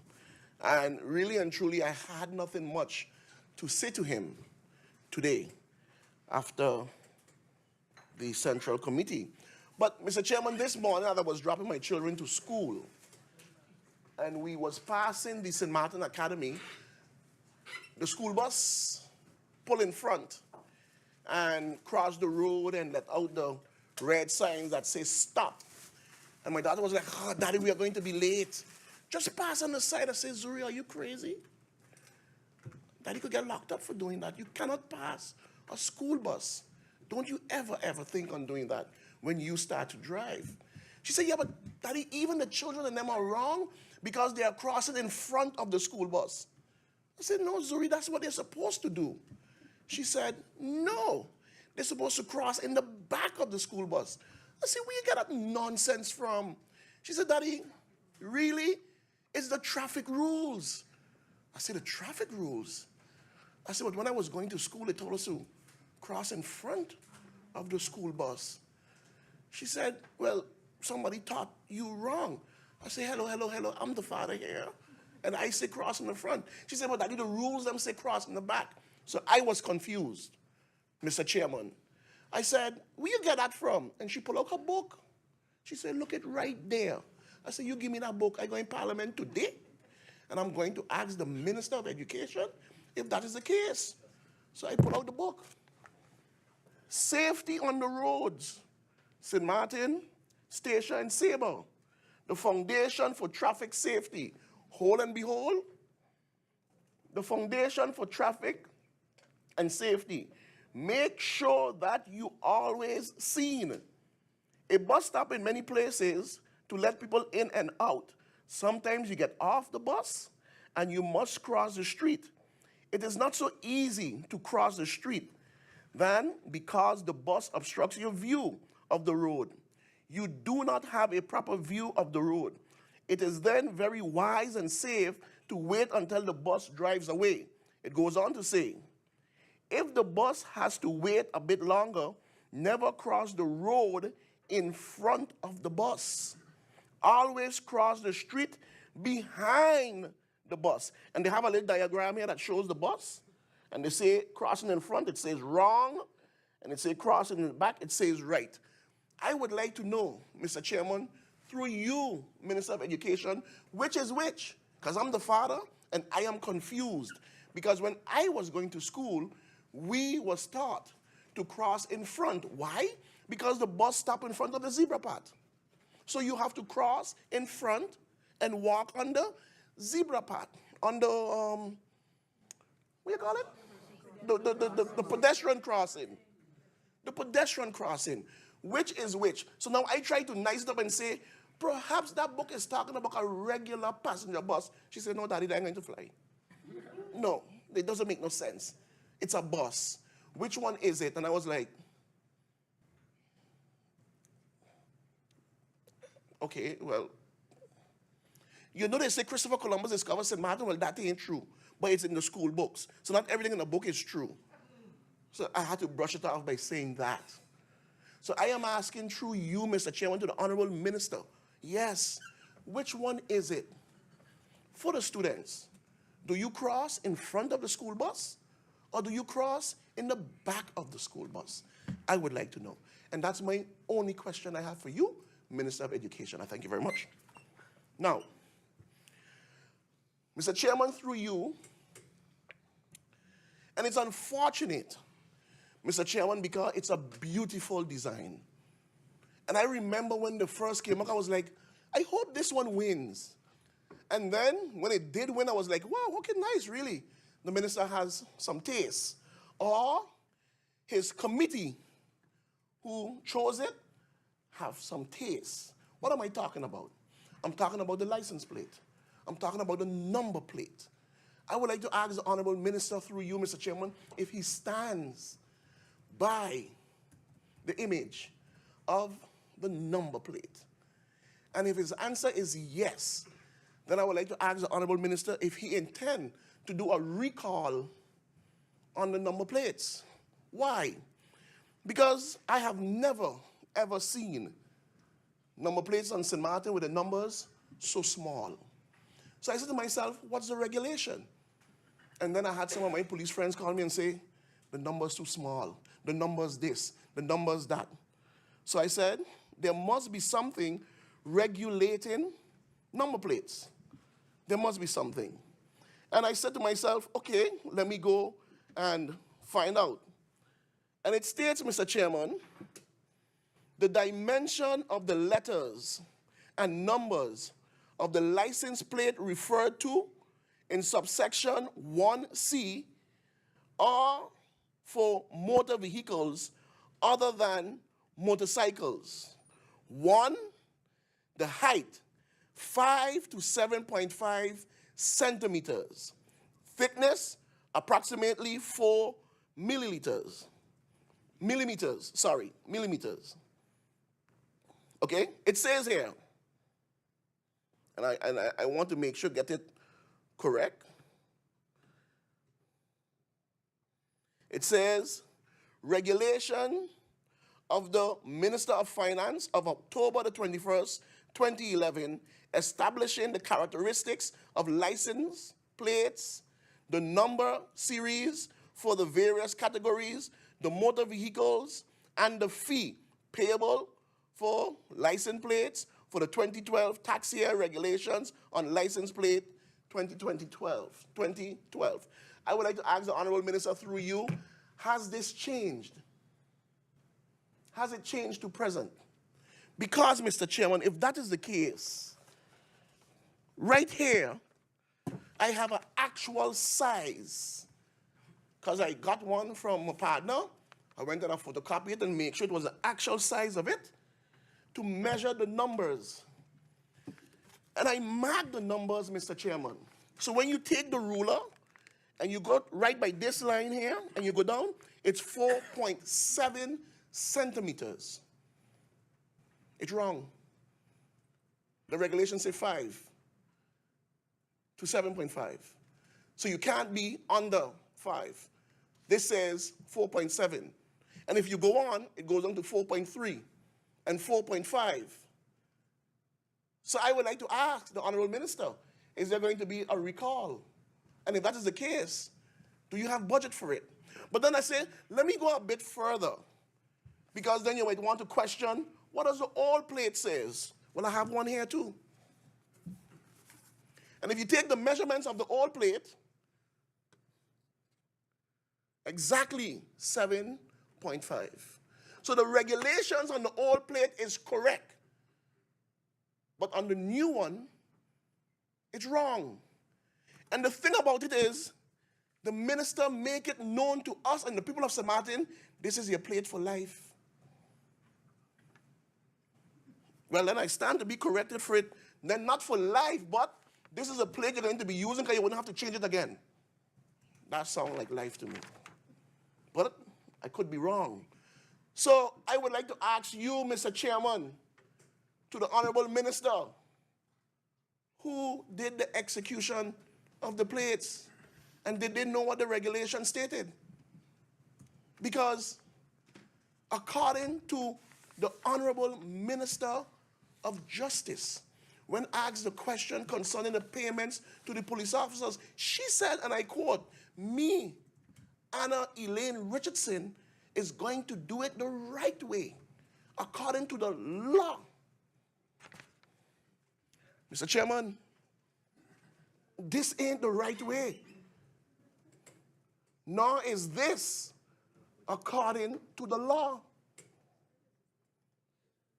And what is unfortunate is that the design is so beautiful. I love it. But then again, this is what you get from the government in their execution. So I don't know what it is, unless the regulations has changed. If that is the case, can the minister provide such? Mr. Chairman, I would like to know. Because it doesn't take anybody with 20/20 vision to look at this and say something is wrong in terms of the numbers. They're just too small. We all know it, but we don't want to say anything because we feel we're going to sort of disturb the designer. No, the designer did an awesome job. That's the talent we have here in St. Maarten. So I didn't expect anything else different. But Mr. Chairman, this is wrong. It doesn't matter how you twist it. And some of the numbers are even bigger and smaller.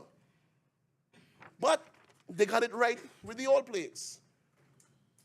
It's right. You can see that the regulations on this one. In addition to that, Mr. Chairman, the boldness is supposed to be 4 millimeters. Look at this one. And look at this one. So through you, Mr. Chairman, I would like to ask the Honorable Minister. I would like to ask the Honorable Minister truly, did he research, or those executing such, did they do the research on the regulations of the number plate? Because if you hold them up together, it doesn't match. This is the right one. No, this is. Not this. Mr. Chairman, I took the liberty also to zoom in on, in particular, the Minister of Finance. And it's not that I wanted to, but it's because of the newspaper article that came out yesterday. Mr. Chairman, in this article, it says 16.3 million euros equivalent spent on or spent for country packages, St. Maarten, up to December 2022. I would like to know, Mr. Chairman, 16.3 million euros equivalent to what? It's not me, it's a newspaper that is saying it. or giving the Herald publication, you know, they wouldn't like that, like what they did the last time. It's the newspaper that is saying it, Mr. Chairman.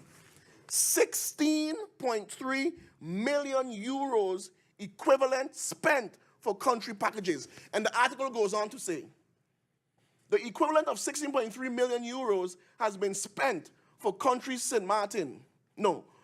For Sint Maarten country packages up to December 31st, 2022. The temporary work organization, TWO, told the Daily Herald in an exclusive interview. And this is the part that I'm keen about. It says the 16.3 million was either given directly to the government of Sint Maarten or stems from expertise that has been procured in the Netherlands. Mr. Chairman, how much of this equivalent of whatever it is, through you to the Honorable Minister, was given to the government of Sint Maarten directly? How much of it? And for the expertise out of the Netherlands, what are those expertise? Can the minister give a list of those expertise? Because I could imagine some lawyer in the Netherlands said, oh yeah, okay, let me just write this, and this is for €1 million.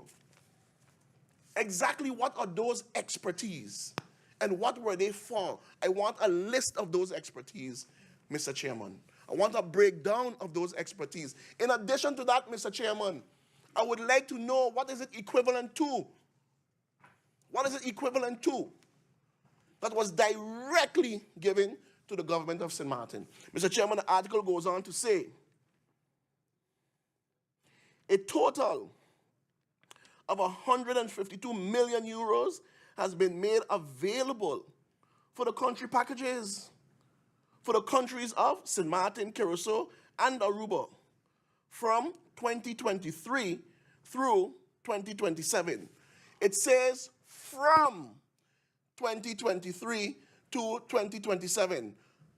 And it says also, stated TWO, after operational costs or operating cost for the Ministry of Home Affairs and Kingdom Relations in the Netherlands, approximately 120 million euros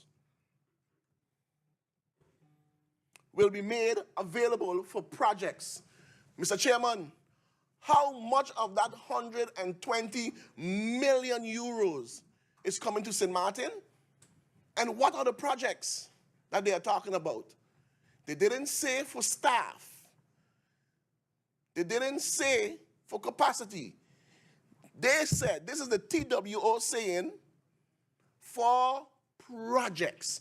And I repeat, it says 120 million euros will be available for projects in the country packages. We strive towards an equitable distribution of these funds as possible, stated TWO.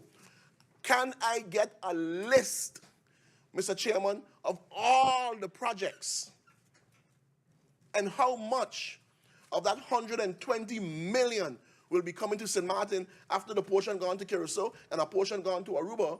How much will be coming to Sint Maarten? Because it will be interesting, Mr. Chairman. Nowhere in the budget states those projects. Nowhere in the budget states this money. Nowhere. But then the minister will say, well, it's not our money, we didn't generate it, so it doesn't have to be projected. All fine and well. But then I would like to know what are the projects. Because if you have to split up 120 million to the 3 countries, Mr. Chairman, how much projects do you think or you intend can be done for what each country will be getting? That's why I'm asking the question, how much exactly will be coming to Sint Maarten? Mr. Chairman, in addition to that, the TWA provided information in response to questions on how much funds are available in total for country packages and how much was already committed to the programs and the projects coming through the 2 pipelines. Mr. Chairman, I would like to ask the Honorable Minister, through you, what are those pipelines? What are those pipelines that they are talking about? Which pipelines are they? Mr. Chairman, I'm going to skip this article and go on to where it says, new tax systems, universal health insurance amongst country package projects to roll out in 2023-2024. Now, Mr. Chairman, this is coming from, what's his name? Ian Alberts? Ian Alberts. So, yeah, whatever. Mr. Chairman, is he a minister? Well, for the exception of one, I know I saw 6 of them here. This is the first time I see a minister jump on a plane when budget is going on. It tells what is important. But hey, I guess water and whatever. I would want to believe that fall under the Minister of Versa, but that's another story. We ain't gonna go there. But Mr. Chairman, the people of Sint Maarten elected this bunch of individuals here, and the majority here appointed this bunch of individuals over here, the honorable ministers. I didn't see Mr. Alberts nowhere here. But in this paper, he's telling the people of Sint Maarten what is coming. Not the minister of finance, not the prime minister, not the minister of Versa. They are the ones telling us what is coming. TWO Alberts is telling us what is coming. It says, new tax system. I would like to ask the honorable minister, what is that new tax system? What does it entail? And when will it come to Parliament? This new tax system. In addition to that, it says they're in the distribution stage. Let me go on and read, Mr. Chairman. It says, new tax system, a comprehensive social security and labor market reform program, and a universal system of health insurance are among several initiatives from the country package that will be rolled out this year and next year, says Temporary Work Organization Liaison, whatever they said his name was. TWO Sint Maarten has facilitated projects in all 8 components of the country packages since their establishment in 2020. In the first 2 years, this mostly took shape in having research done and designing reform interventions, says Mr. Alberts, adding that said research has been concluded in the areas of the government, financial administration, and taxes, government organization, and information communication technology, education, labor, market, and social security, investment, climate, education, healthcare, financing, and insurance, as well as reforms in the fields of justice. At least we just get information from the Minister of Justice. We know about the prison, we know about the ankle bracelet, we know about how many prisoners still out and can't get in. We know so much. Having a hard tax with a funky book and paying the police officers, yeah, see that one. But here we have a gentleman who nobody votes for, or nobody had voted for, is telling the people of Sint Maarten a new tax system is coming. The Minister of Finance haven't said nothing to us. Haven't said nothing to us in this new tax system. What is it? What does it entail? When is it coming? How far has you reached, Mr. Chairman? What is this new healthcare thing that we are talking about? What is it? Mr. Chairman, the article continues on page 10, and it says, he alluded to an employee satisfaction survey and an exit survey amongst all current and some former government workers that was recently concluded to counter the outflow of government employees that has been visible in recent years. Well, the papers didn't say the Prime Minister said that. The paper says Mr. Alberts. Let me try to see if I find the Prime Minister in this article. Prime Minister. No, Alberts said it, not the Prime Minister. If the aim is to make government stronger, measures will have been taken to retain employees by making the government a more attractive place to work. Mr. Chairman, what is this survey? What is this survey, Mr. Chairman? What is it that this gentleman is talking about? It's a long article, Mr. Chairman. It says in the distribution stage, it will be rolling out this year. Mr. Chairman, I would like to ask the Honorable Minister through you, and probably to the Prime Minister by extension, because when I listen to the Prime Minister of Curaçao, Pisas, he is saying in April, they are about to sign the mutual agreement. So I would like to ask the Honorable Minister if that's the intentions with her too as well, that this budget must be passed quickly so that these things can be rolled out. Because he's about to sign in April. I'm just saying, I'm just asking, Mr. Chairman. And you see, Mr. Chairman, because of that article, I had to zoom in. One moment.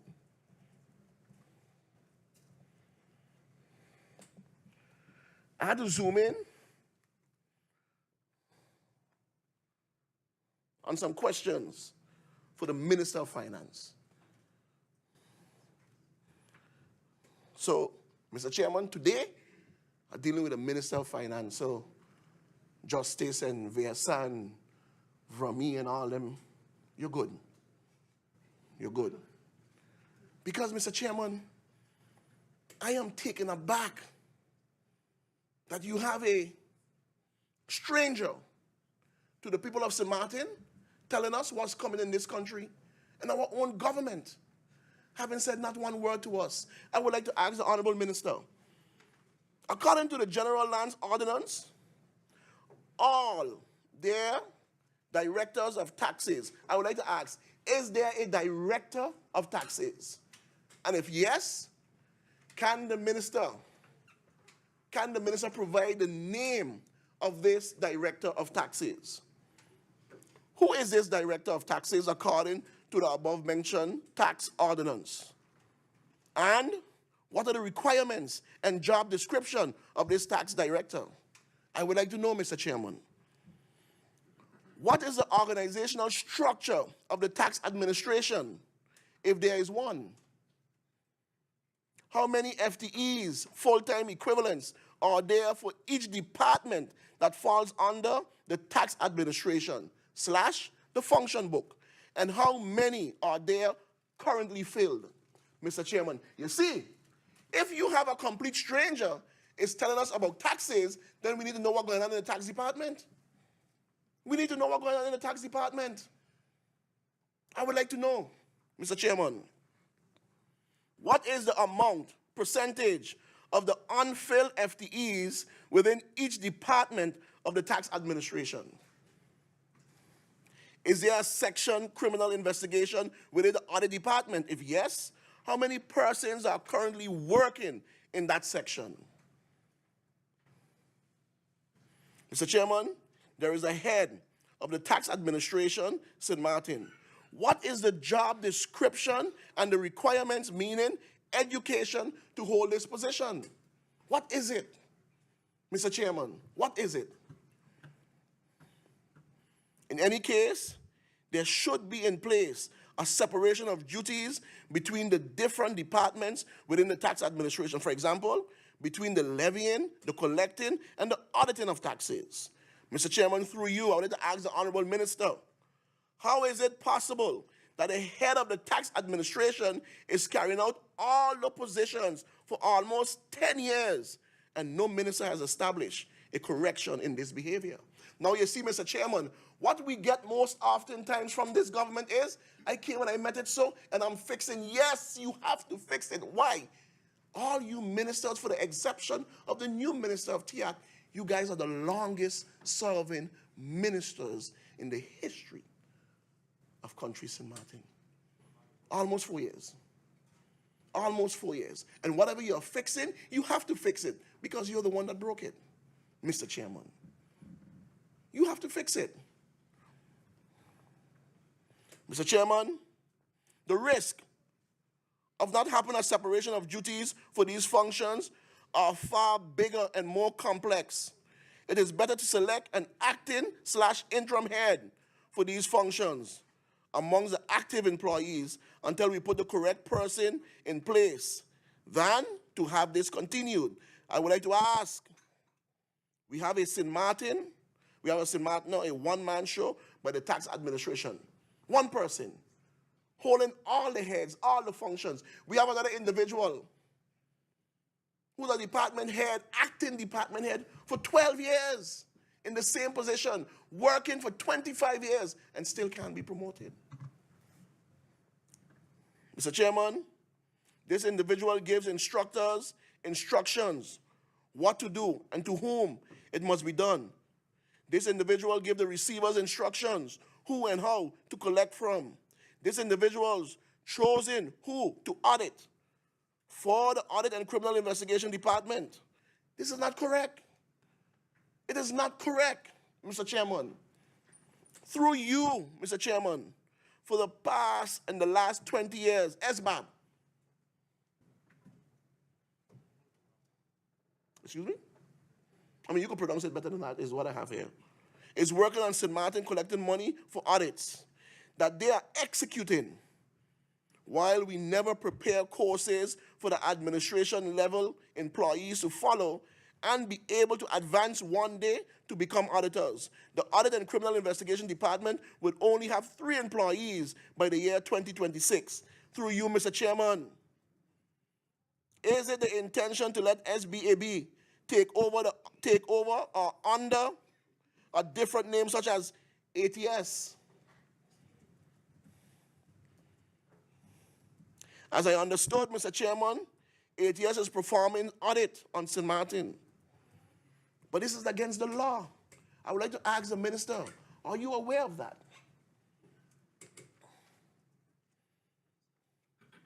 Only the SBAB is mentioned in the General Landsverordening of taxes in 2021 that could perform audits. Minister, are you aware of this? And if you are, how is it possible? How is it possible that ATS can be collecting taxes? And through you, Mr. Chairman, with this new tax levy to come, or this new tax structure, or this new tax whatever, from the stranger who say it's coming and it's going to be rolled out, because they are now in the rolling out stage, who gave him that position? How he got there? Why he there? He had any discussion with the tax individuals? Mr. Chairman, how long does the audit department has been working without a head? I would like to ask the Honorable Minister, I know how long, but I want to know if the minister knows. When was the last time a vacancy was advertised before March 16, 2023? When was the last time? June? You sure? This is the kind of camaraderie me and the minister have, Mr. Chairman. You see? No, ain't no blocks this time. Ain't collecting no per diem money this time for blocks. You see? You don't see him no more in fitters on the rock. You don't see him doing nothing no more. Because you can't get no more sponsorship now. Mr. Chairman, that's just a little side note. Through you, Mr. Chairman, I'd like to ask the Honorable Minister, does the Audit Department of Sint Maarten have these types of managers to help the team accomplish their goals? Who corrects the reports of the auditors before it's sent out, and how? Does the Audit Department of Sint Maarten have the tools and equipment to carry out their work? For example, a mobile phone that is connected to the internet, recharged monthly and in accordance with the government's mobile phone policy. Adequate and functional printers, photocopy machines, laptops. How old are the current laptops that are in use, Mr. Chairman? I have the answers. I would like to ask the Honorable Minister, do you? And if you do, please detail it and send that list to Parliament. Whilst you're showing it on your phone, Minister, you can WhatsApp it to us too as well, because you have all of us numbers. Mr. Chairman, Does the audit department have access to different? These things are in Dutch. Okay? I have it translated in English too, but I'll send this one to you in writing. Mr. Chairman, at the beginning of 2023, a course of the adjunct account has been prepared for SBAP and ATS Sint Maarten team. Possibilities were given to different employees of the tax administration to follow this course. Based on the level of the course, it is only the auditors that are capable to follow this course. Yet, the acting head of the Audit and Criminal Investigation Department, who is also the head of the tax administration, chose only a few individuals, and all to follow the course, stating that it is mandatory. This individual decide which auditors should be registered for the course. One auditor, not registered, and did not even provide any regulations, any information, any consequences of the course, meaning you will not get any certificate, any advancement in career, but it is mandatory. While, Mr. Chairman, for the SBAP and ATS, they will receive an advancement in their job. Is the minister aware of this? So in other words, Mr. Chairman, you have an agency that is not regulated by the tax law, that is collecting auditors and that is doing audit and collecting taxes here. They are getting the advancement. They are getting the course. But the individuals that are regulated by the tax law, that is working in the tax department, it is mandatory for them to do the course, but they are not getting no advancement. They are not getting no certificate. How is this possible, Mr. Chairman? How? But the minister walks in here in Parliament, comes here and sit down, put on a nice slide and projection here with all the things they want to do, have a stranger, Alberts, talking about one new tax system coming here. But your people in your tax department can't get an advancement to do a course that they are saying was told to them is mandatory.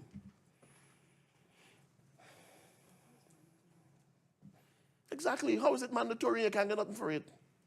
Thank you, colleague. When was the last time a course was organized that has added value within the ranks for the employees of the tax administration? Is this discriminatory against that person, or the persons, or the individuals working there? Minister, through you, Mr. Chairman, will you take the responsibility to verify and correct this current situation? Mr. Chairman, I have to read this. According to the LMR, an interim section head can only stay in this interimship for 1 year. After that year, you must place the interim section head in the section head position.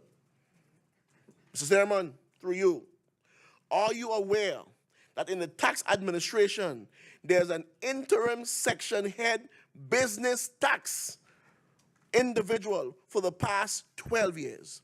Minister, are you aware of that? You see, I'm trying to, how should I say, take the advice of my colleague, Melissa Gomes. She said, please don't call names.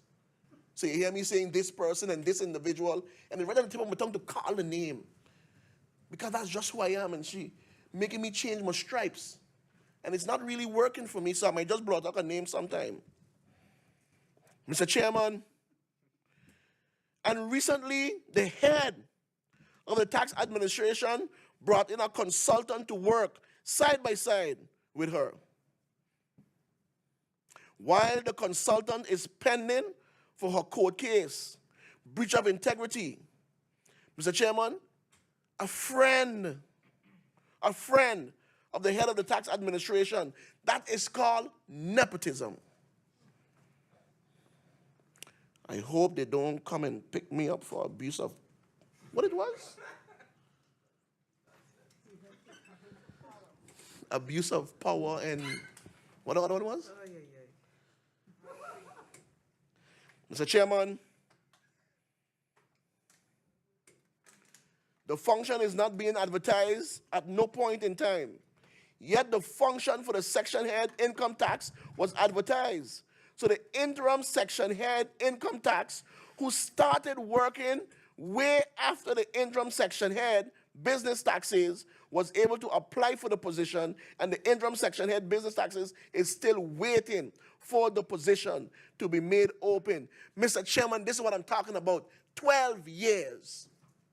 12 years. That individual has been working there for 25 years. Only interim, and has been interim for 12 years. What does the LMR say? What does the LMR say? After 1 year. This minister seems to be on a roll of breaking all the laws. The number plate broken, this one broken, everything this minister breaking. Because he went up by the tax office, have a talk with him. He come in here, he tell us they're still operating on DOS and all kind of stuff. What are you doing to assist and help in the situation, Mr. Chairman? To the Honorable Minister, what are you doing? And you know, here's the funny thing, Mr. Chairman. I really had nothing much to say now. Because to me, this is one of the most boring budgets I've ever dealt with. I wasn't feeling the vibe. I wasn't really getting the excitement of it until I read that article yesterday. I had to call up some people and say, listen, I want to deal with the minister in particular of finance when it comes to taxes. Because if the minister think you're going to thrust more taxes on the people of Sint Maarten, minister, know what you're doing. Know what you're doing. I am proposing removing the turnover tax. But we'll come to that one. You know what's nice, Mr. Chairman? I have never seen the personal assistant, whatever position he's holding, my boy grab him with such a big smile on his face. He out in the hang, in the walkway. Yeah, well, he local. Mr. Chairman, big smile on his face. I hope he listening, he got the answers. Mr. Chairman, I go on.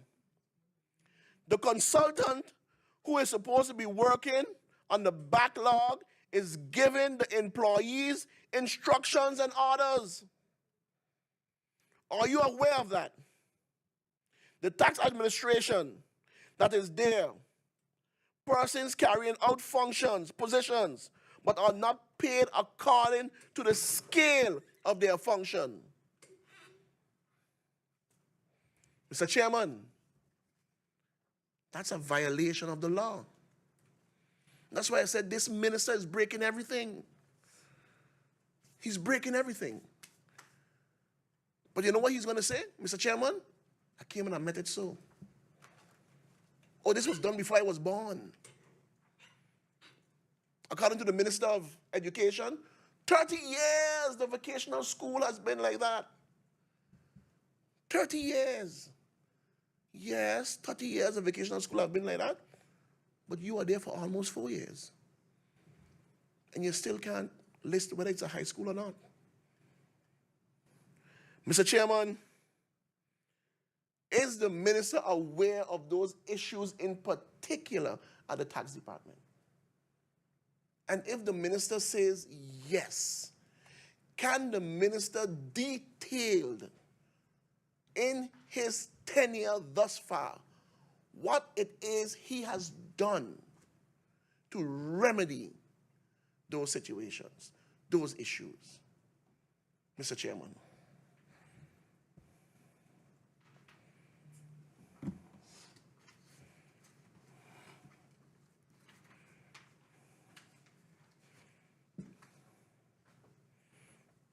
Mr. Chairman, on the part of communication, that does not exist in the tax administration. The system was down as of the 9th of February. This incident was not communicated to the workers. I would like to ask the minister, what was the cause of that, if he's aware of it? And how long was it done? How long did it take to correct? Or how long did it take for the system to get back up and running? etc., etc. The system has been corrected for the majority, yet the system is not up for everyone. No one knows what is the reason. Everything is a secret in the tax administration. It is also unknown what are the plans of the head administration. Workers never hear, neither at the beginning or during the year, what are the plans stipulated for the department. In the tax administration department, micromanagement is tool to attend to the workers' issues. When was the last time a department plan was made by the head of the tax administration? Minister, do you know? When was the last time a team meeting was held for the other department? Because when the workers ask for a meeting, it is not even considered. What will you hear is that the head has an open door policy, so you can always approach the individual for anything. This is to divide and conquer. Mr. Chairman, the department head's attitude is not to write nothing.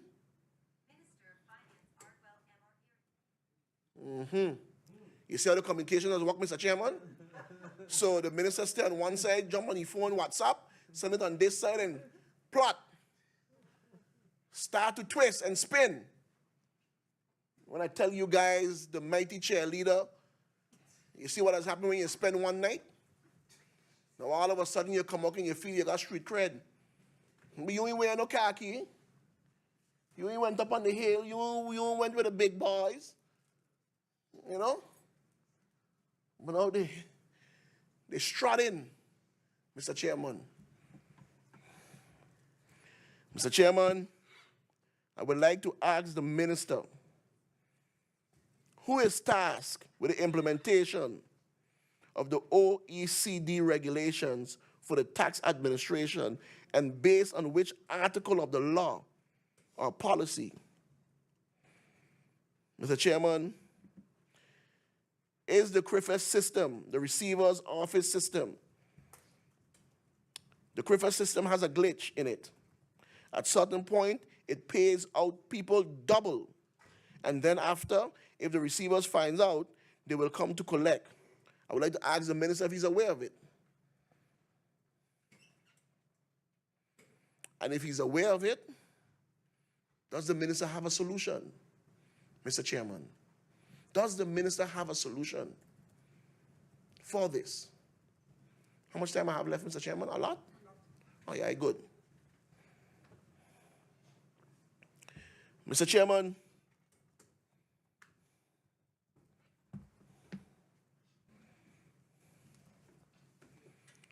in the article it says, we are entering the phase of execution, explained Alberts. He said, this year and in 2024, the public would see the rollout of new systems in taxes. Can the Honorable Minister give a detailed breakdown and explanation of these new taxes? Mr. Chairman, I repeat, we are now entering the phase of execution, explained Alberts. He said, this year, 2023, and in 2024, the public will see the rollout of new systems in taxes. What are these new systems in taxes? A comprehensive reform program in Social Security. What does that mean? What does that mean, Mr. Chairman? A comprehensive reform program in Social Security. Mr. Chairman, what is the role of EZV? What is the role of EZV in this new reform system, in this new Social Security and labor market, a universal system of health insurance? Where is it coming from, Mr. Chairman? And if that is the case, Mr. Chairman, we are talking about, as my colleague MP Bryson make mention, the most important piece of legislation in your country, which is the budget. Mr. Chairman. But nowhere in the budget do you see these things. Nowhere in the budget, Mr. Chairman, do you see these things. Nowhere.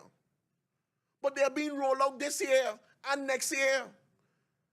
Mr. Chairman, it's nice and on the whole, you know, I know for sure, for a fact, the Minister of TH stole that idea from the Minister of Justice, putting the thing up on the screen and showing the nice walk-in with a vendor, because only the Minister of Justice does come with those nice things.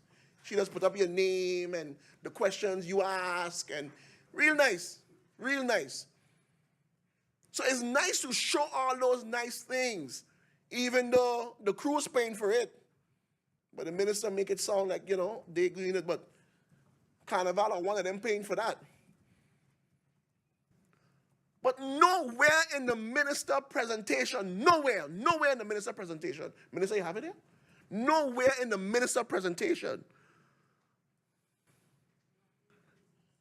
that you have seen this. Because, so I am asking, but who's the government? Who's the government? For me, Mr. Chairman, it's a stranger. For me, it's a stranger saying to the people of Sint Maarten, and I quote, "We are now entering the phase of execution," explained the stranger. He said this year and in 2024, the public will see the rollout of new systems and taxes, a comprehensive reform program in social security, a labor market, a universal system of healthcare insurance. These are binding things. Binding. Important things that cost money. That costs money. Who's paying for it? The TWO? The TWO? Who's paying for it? Mr. Chairman.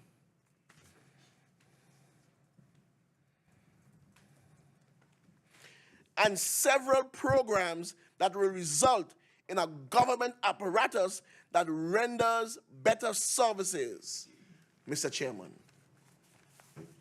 But Mr. Chairman, I would like to ask the Honorable Minister, I would like to ask the Honorable Prime Minister, on whose behalf Mr. Alberts is speaking, and who give him the authority to speak on these things that are to be rolled out. Or was he mandated by the government through the TWO to unveil these things? Mr. Chairman, was he mandated to do that? Mr. Chairman, this is disturbing. It is disturbing because you don't hear it from your government. You hear it from Mr. Alberts. And guess what? Mr. Chairman? To put the cherry on top of the cake, they now have an office. They now have an office that Bezat Car will be paying for. Did you see the logo? Because he's standing up next to the office with a young lady, Miss Lake. They're standing up next to each other. Did you see the logo on the wall? A Dutch logo. You know what logo that is? Whenever you travel to Sabre and Statia, you come off the plane and you reach by the immigration, there's a logo on the window. That's the same logo on that wall. But we are incorporating ourselves more into like a best island and anything else in our country, Sint Maarten. We are incorporating ourselves into it. Mr. Chairman, when I read the governing program from this government, there's an article, there's a part of it where it is made mention that they are moving away from the Eurocentric ways. It's in the governing program. It's in there, Mr. Chairman. They are moving away from the Eurocentric ways. But these things that I'm seeing, that's not moving away. You're incorporating us more into the Netherlands. We are becoming even worse than the best island. I remember the Prime Minister said she's not going to be the one that's going to thrust us back into what it was, colonialism or something like that. It's going to be corrected, so I can't quote it exactly, Mr. Chairman. These things are disturbing to me. They're disturbing to me. Who is governing this country, Mr. Chairman? You have the World Bank doing what they want.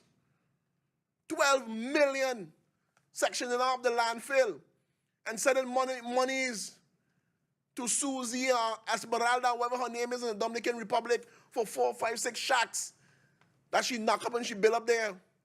And then they say, yeah, but it's not the government money. No, but it's the people's money because it was sent. It was sent here to build back. It was sent here to build back. So you have the World Bank doing what they want. You have the TWO doing what they want. You have the steering committee doing what they want. You have the NRPB doing what they want. You have Schiphol on the airport doing what they want. But goodness gracious, when the government finally do something that needs to be done on what they want, nothing they're not doing, Mr. Chairman.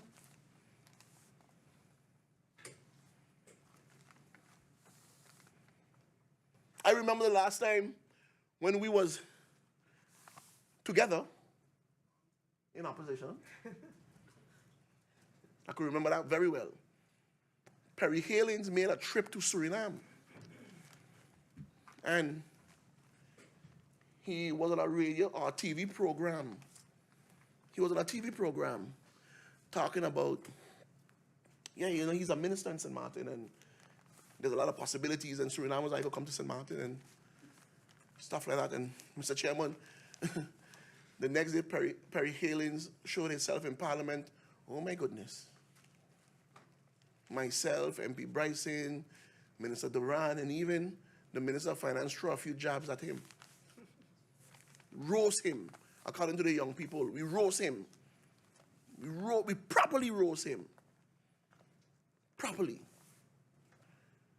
Today, Mr. Chairman, today, you have a minister who will jump on a plane and gone and don't even see the importance of the budget.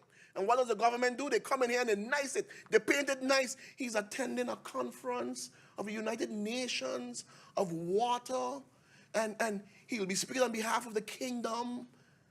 What is that doing for the people? What does that mean? This is your budget. According to my colleague, MP Bryson, it is the most important piece of legislation in your country, which means nothing, regardless whether it's personal with your family or whatever, should compare to you being here. Nothing else. But I'll tell you who's a smart one in the bunch. I'll tell you who's a smart one in the bunch. He stands 6'5". Is a minister of VSI.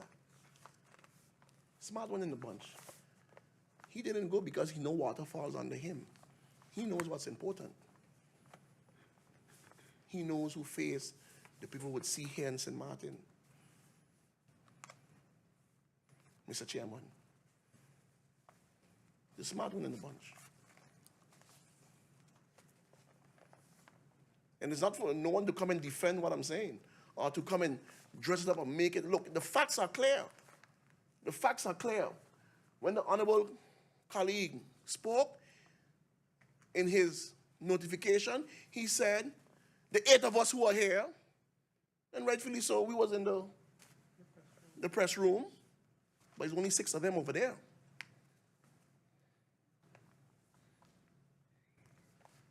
Representing their budget. What do you say about that? Mr. Chairman, I thank you very much. Thank you, MP Christopher Emmanuel. I would like to take a 5 minutes break, and we'll return in 5 minutes. Meeting adjourned for 5 minutes.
Good afternoon and welcome back. The next speaker on the list is MP Grisha Heiliger Martin. MP Grisha Heiliger Martin, you have the floor. Good afternoon, Mr. Chairman. Good afternoon to the Council of Ministers and their support staff. Good afternoon to my fellow colleagues. Sorry. Oh, I think it's my, that's what it is. Yes. Good afternoon to those listening and viewing online. And yes, I think I said good afternoon to my fellow colleagues. So good afternoon, everyone. Mr. Chairman, last week I expressed my general concerns and sentiments about this budget during the Central Committee meeting.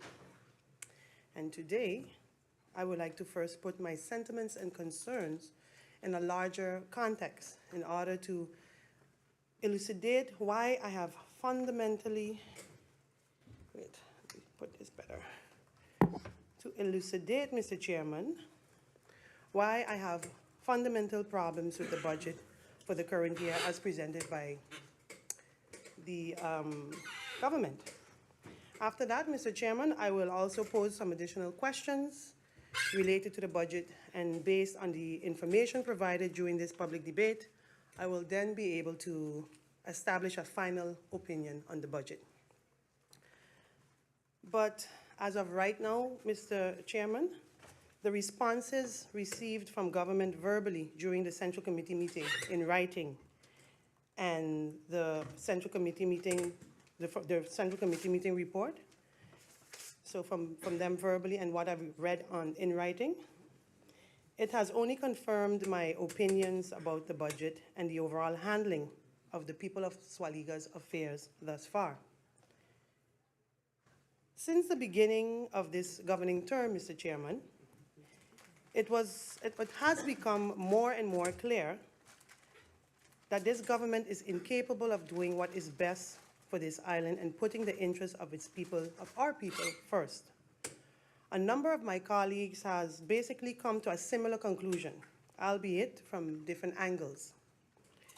But I think we all have to agree that there is no link between the objectives and the policies of this government and the actual figures in the budget. So even if and when the policies of the government seem to make some kind of sense, they're not logically translated into the numbers in the budget. Also, Mr. Chairman, there seems to be a lack of coherence between a number of documents, including the governing program of 2020-2024, when it comes to the policy objectives of the government. But I'll come back to that later. Mr. Chairman, as mentioned by the government in last week's CC, simply put, they use average realization figures of previous years. They left out expected revenues that they say can and will be added later, and cut expenditures based on letters from the CFT, just to balance a totally unrealistic budget. That's what I was able to ascertain last week. So in the budget, the expenditures cut per ministries, general affairs, increased, not cut, by 2.5 million guilders. Finance increased, not cut, by 383,000 plus guilders. Justice cut by 4.1 million guilders. ECYSE, which is Education, Culture, Youth, and Sports, cut by 3.5 million guilders, approximately 3.6 million guilders, and I'm just giving approximations here. VROMI, so public housing and spatial planning. No, that's not VROMI. That's VSA, public housing, cut by 4 million guilders. TIAT, cut by approximately 1.8 million guilders, and VROMI cut by 10 million guilders, Mr. Chairman. So a cut of approximately 20 plus million guilders was done to this budget per ministry. And I am assuming an injection of 50 million from what I can gather. But let me start in the beginning, Mr. Chairman. The basis of all budgets presented by this government should be the governing program, as my colleague, MP Westcott Williams, has pointed out on many, many occasions. A governing program, Mr. Chairman, to which I contributed and which I supported as a member of the coalition. A governing program that this government promised it will execute on behalf of the people. A governing program, Mr. Chairman, that we, the members of this parliament, are to supervise, legislate, and for the most hold this government accountable for. The title of this governing program 2020-2024 sounds very nice and promising and full of good intentions, Mr. Chair. It says, building a strong, unified, multi-pillared nation, and its subtitle, a place where every dream can be achieved. And just based on this title alone, Mr. Chairman, it is clear that this government has failed. Because from what I have seen in the 3 budgets presented thus far, it is painfully clear that government has not been building a strong, unified, multi-pillar nation. On the contrary, it has failed to do its job on many fronts. And I'll explain how I have come to this conclusion, Mr. Chairman. Mr. Chairman, with your indulgence, I would like to read pages 4 and 5 of the governing program. I would need my glasses for that, because it's very small prints. So here goes, on page 4. The governing program 2020-2024, in recognizing the aforementioned, will focus on strengthening the foundations, safeguarding the resilience, well-being, and property for all, which is a strong economy, including the diversification of the tourism sector and the exploration of the potential of other sectors to drive economic growth, to create opportunities, and improve quality of life for all at all levels. Good governance, sustainable development, planning, and social cohesion. To achieve any of these objectives, one major and overarching issue must be resolved. So one major and overarching issue must be resolved, namely the full decolonization of Sint Maarten under international law. To some, this issue might appear to be minor and strictly legal, a strictly legal detail in the bigger scheme of things. However, the fact that Sint Maarten has not been granted a full measure of self-government based on absolute equality with the Netherlands under the UN Charter and relevant resolution has been far the most important reason for the island not developing to its full potential since the inception of the UN and Kingdom Charter. Based on knowledge and insights gathered from extensive legal and other research during the past years, the coalition in Parliament of Sint Maarten, and again, Mr. Chairman, I must reiterate that I'm reading from the amended version of the governing program, March 2021, just to be clear. So based on knowledge and insights gathered from, so where was it? Where did I stop? Okay, let me start it again. Based on knowledge and insight gathered from intensive legal and other research during the past 3 years, the coalition in Parliament of Sint Maarten, with the support of members of the opposition, has started the process of having the decolonization process of Sint Maarten finalized. Not all members, some members. I must clarify that, but that's what it says here. The intention is to have a roundtable conference between all the legitimate governments within the kingdom by July 2021, during which they will all sign off on a commitment to bring the Kingdom Charter and all other laws within the kingdom in compliance with international laws, Article 73A through D of the UN Charter in particular. This compliance should include, but not limited to, eliminating all forms of unlawful, undue interference of the government of the Kingdom of the Netherlands with the decision process of the government of Sint Maarten, and ensuring that the government of the Kingdom of the Netherlands treats the interests of the people of Sint Maarten as paramount at all times. Only then will the duly elected and appointed representatives of the people of Sint Maarten be able to work in the best interest of the people whom they represent and ensure a prosperous, sustainable development of the island nation in fulfillment of all objectives of the UN. Finalizing the decolonization process will be reflected in many areas, as it will mean that Sint Maarten's culture and other local circumstances will take into account when setting and changing policies. This will require a paradigm shift in thinking, moving away from Eurocentric dependency model to a self-reliant, regionally and global-oriented governing model and approach.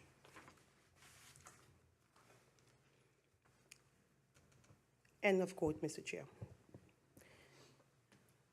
These are very strong statements and lofty goals, Mr. Chairman. And let me repeat the sentence, the last sentence of what I just read. This will require a paradigm shift in thinking, moving away from Eurocentric dependency model to self-reliant, regionally and global-oriented governing model and approach.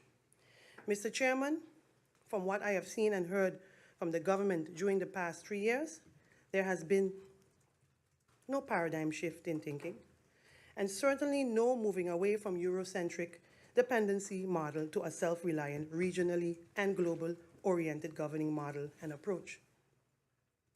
None, Mr. Chairman.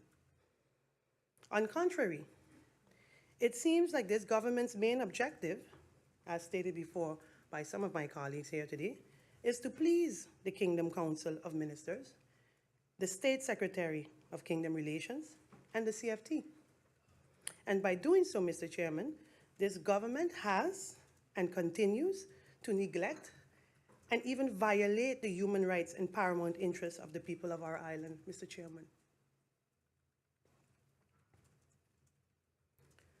One painful example of this is the answer, and it's really painful to hear, is the answer that the State Secretary Van Huffelen provided to the Dutch Parliament just the other day, March 17, 2023.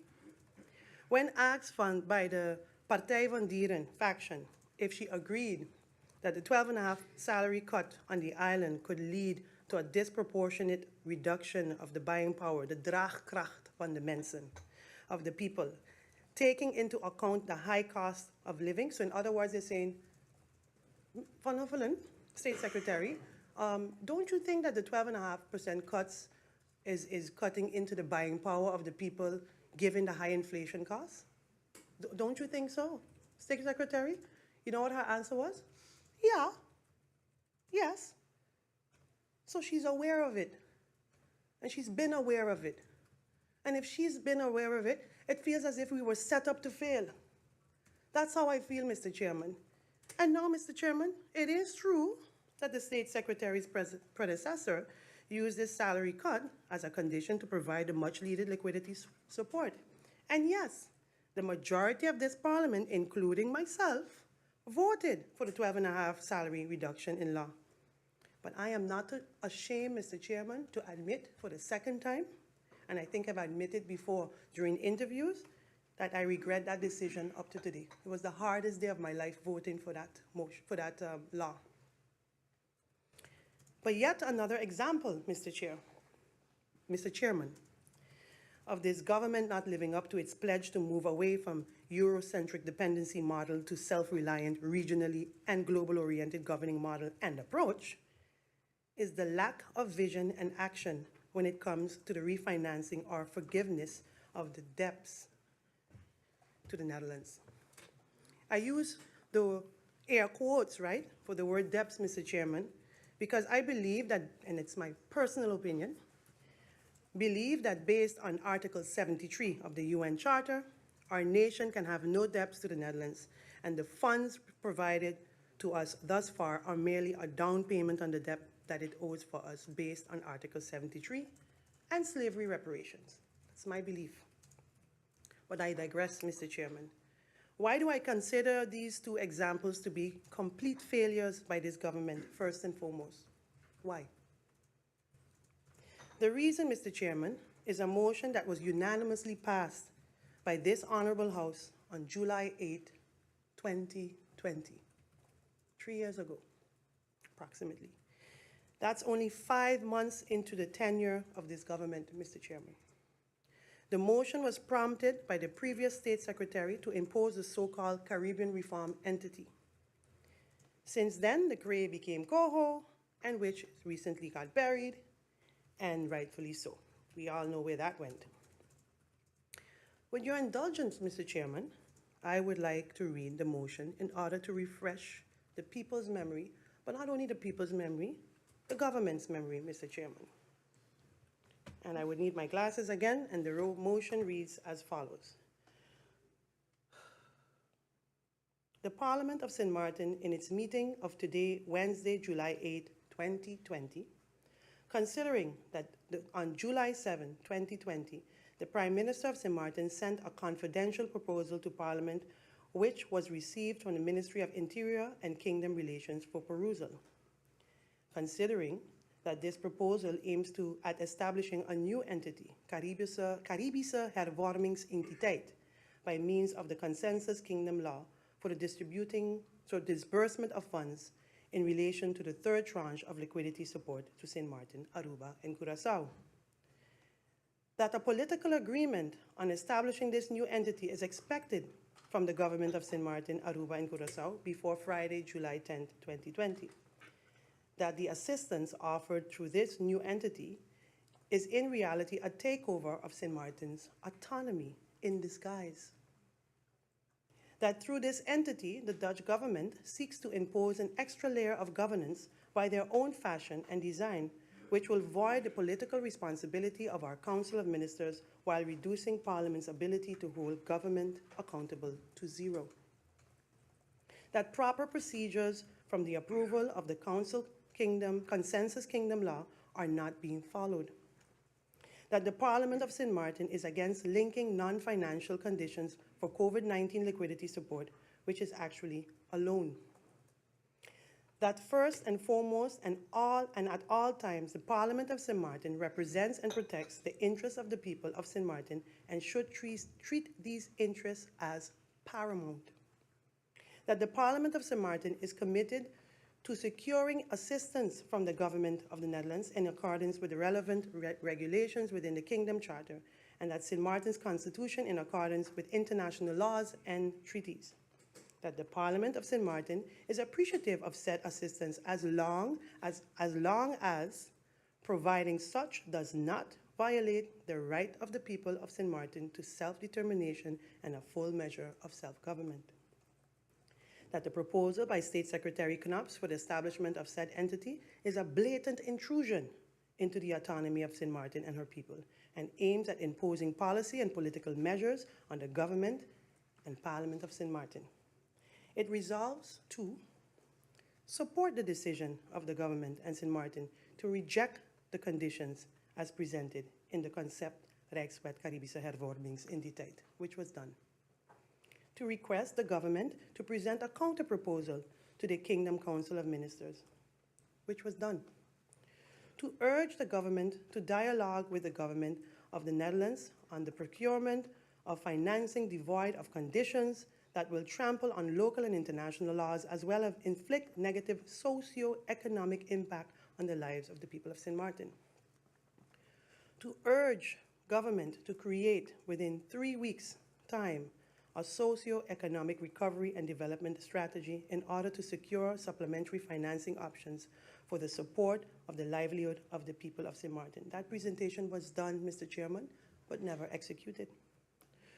To urge the government to explore the feasibility of having government-owned entities and ZBOs, for example, SZV, hold partial government assets in order to bring government to a stronger fiscal position while reducing government's debt ratio, insofar as they comply with all relevant laws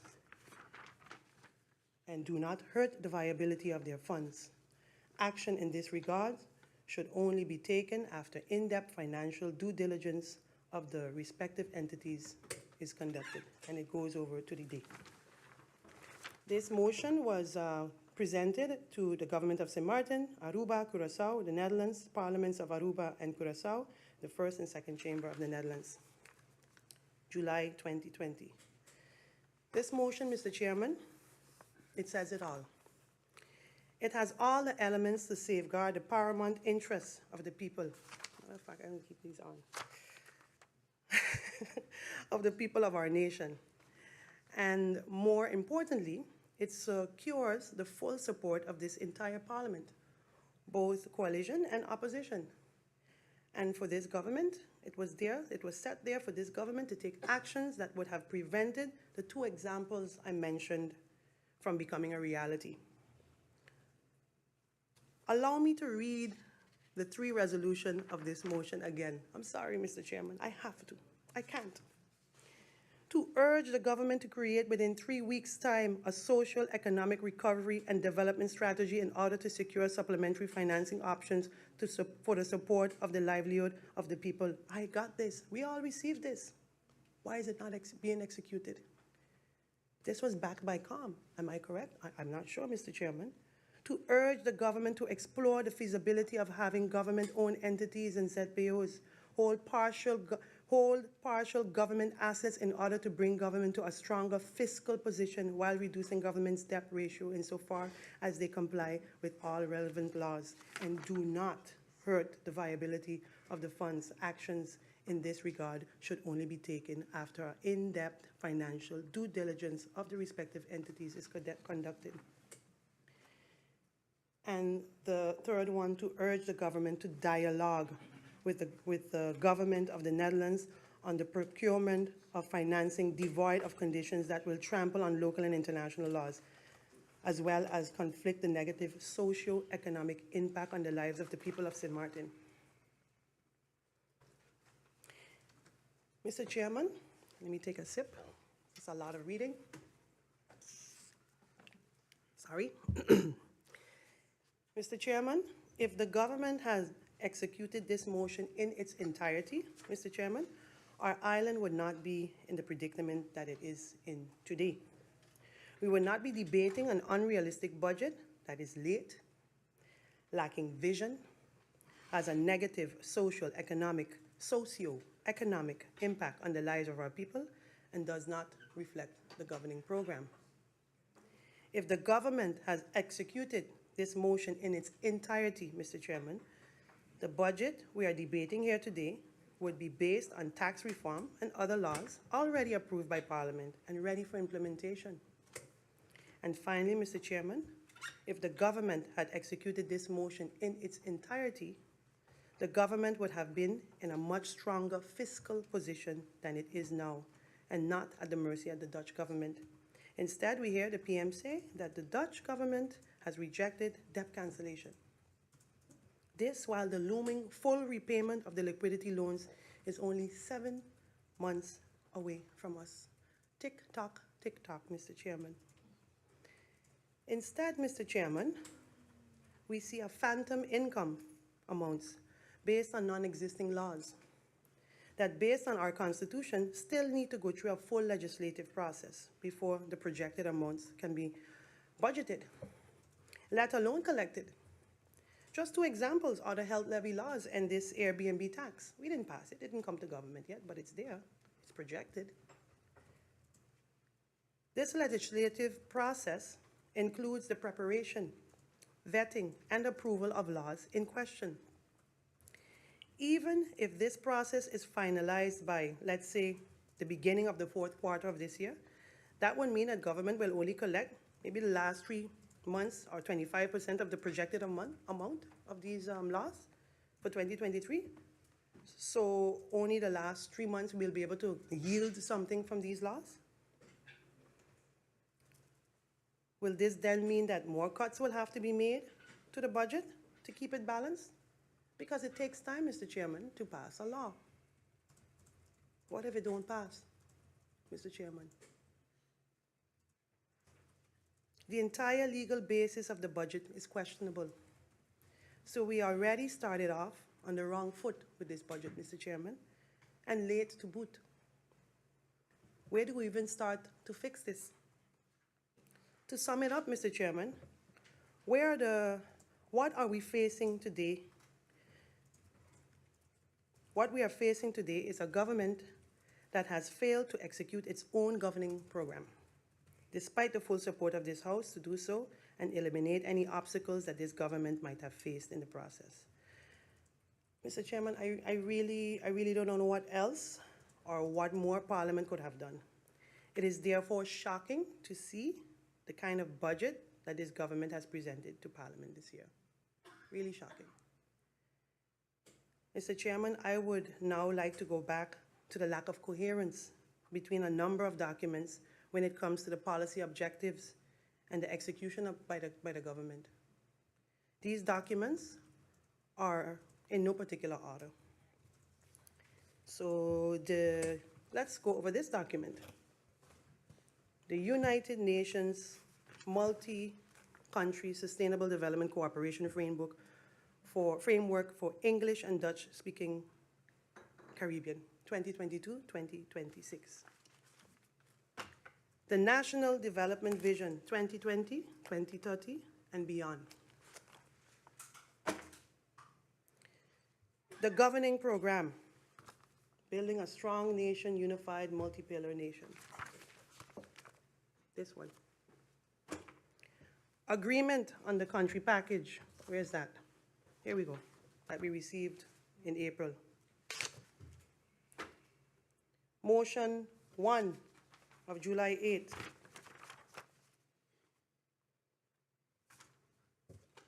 And the budget, Mr. Chairman. First of all, as I pointed out earlier, Mr. Chairman, it is clear that neither the quoted objectives of pages 4 and 5 of the Governing Program 2020-2024, nor the last re-resolution of motion July 8 has been achieved or carried out. Now, Mr. Chairman, the Governing Program clearly mentions Article 73 of the UN Charter as a key element of achieving a full measure of self-government. So in other words, the full and complete decolonization of Sint Maarten is mentioned in the introduction of the Governing Program. That's why, Mr. Chairman, I was shocked to read the word salad answers about Article 73 from the Minister of Finance, Mr. Chairman, in the Central Committee report. Hearing it, reading it, still shocked. They clearly show that he has no clue what Article 73 means and how it can work for Sint Maarten, especially financially. Worse yet, Mr. Chairman, the minister does not seem willing to find out and using this information to benefit the people of the island. Even the Dutch Parliament commissioned and discussed a legal fact sheet on Article 73 last year, and they have scheduled to do a follow-up meeting with the experts who drafted it for upcoming May 10th of this year. I'll be tuning in, Mr. Chairman, will you? So imagine this. Article 73 puts obligations on the Dutch government and gives the right to us as a people. Rights that guarantees a full measure of self-government and decolonization. Mind you, the Governing Program states it, Mr. Chairman, not just me. A Governing Program I stood by once. Yet, the Dutch government, Mr. Chairman, excuse me? Sorry? No? Okay. Yet, the Dutch government is the one looking into the relevance of Article 73, while our government has not done anything where this is concerned.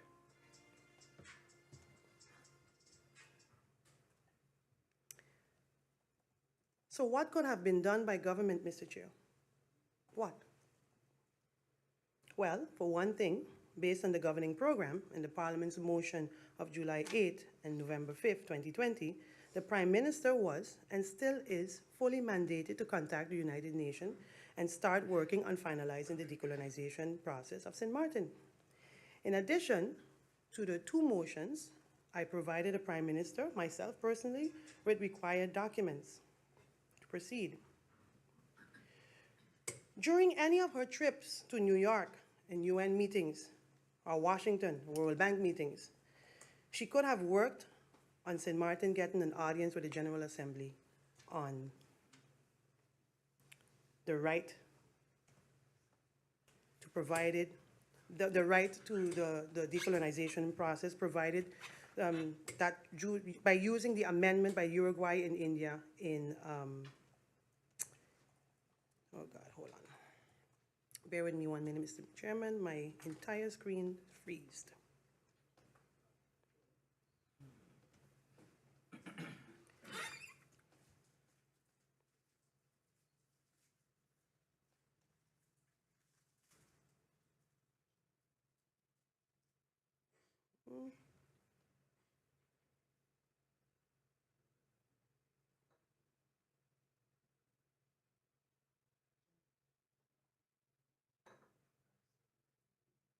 Yes, so the Prime Minister could have worked on Sint Maarten getting an audience with the General Assembly based on the right provided to do such under the Uruguay and India amendments to Resolution 945.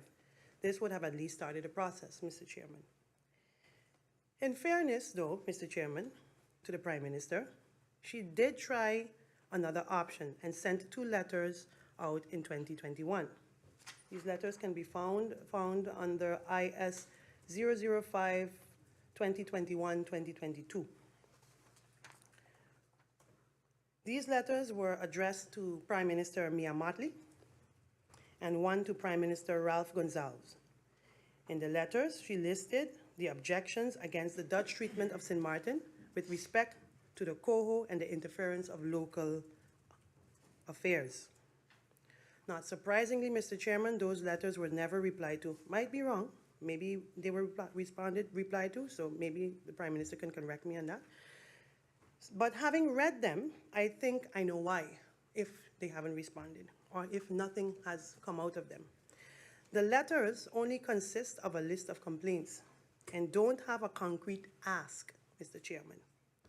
There is no request to the respective Prime Minister to assist with having Sint Maarten's case brought to the UN for review. So if I'm Mia Mottley, or I'm Ralph Gonsalves, and I meet the Prime Minister at the UN smiling with the same Dutch government officials who she was just complaining about, I would not answer the letter either. This again goes to show the incompetence of this government to take care of its people's business, Mr. Chairman.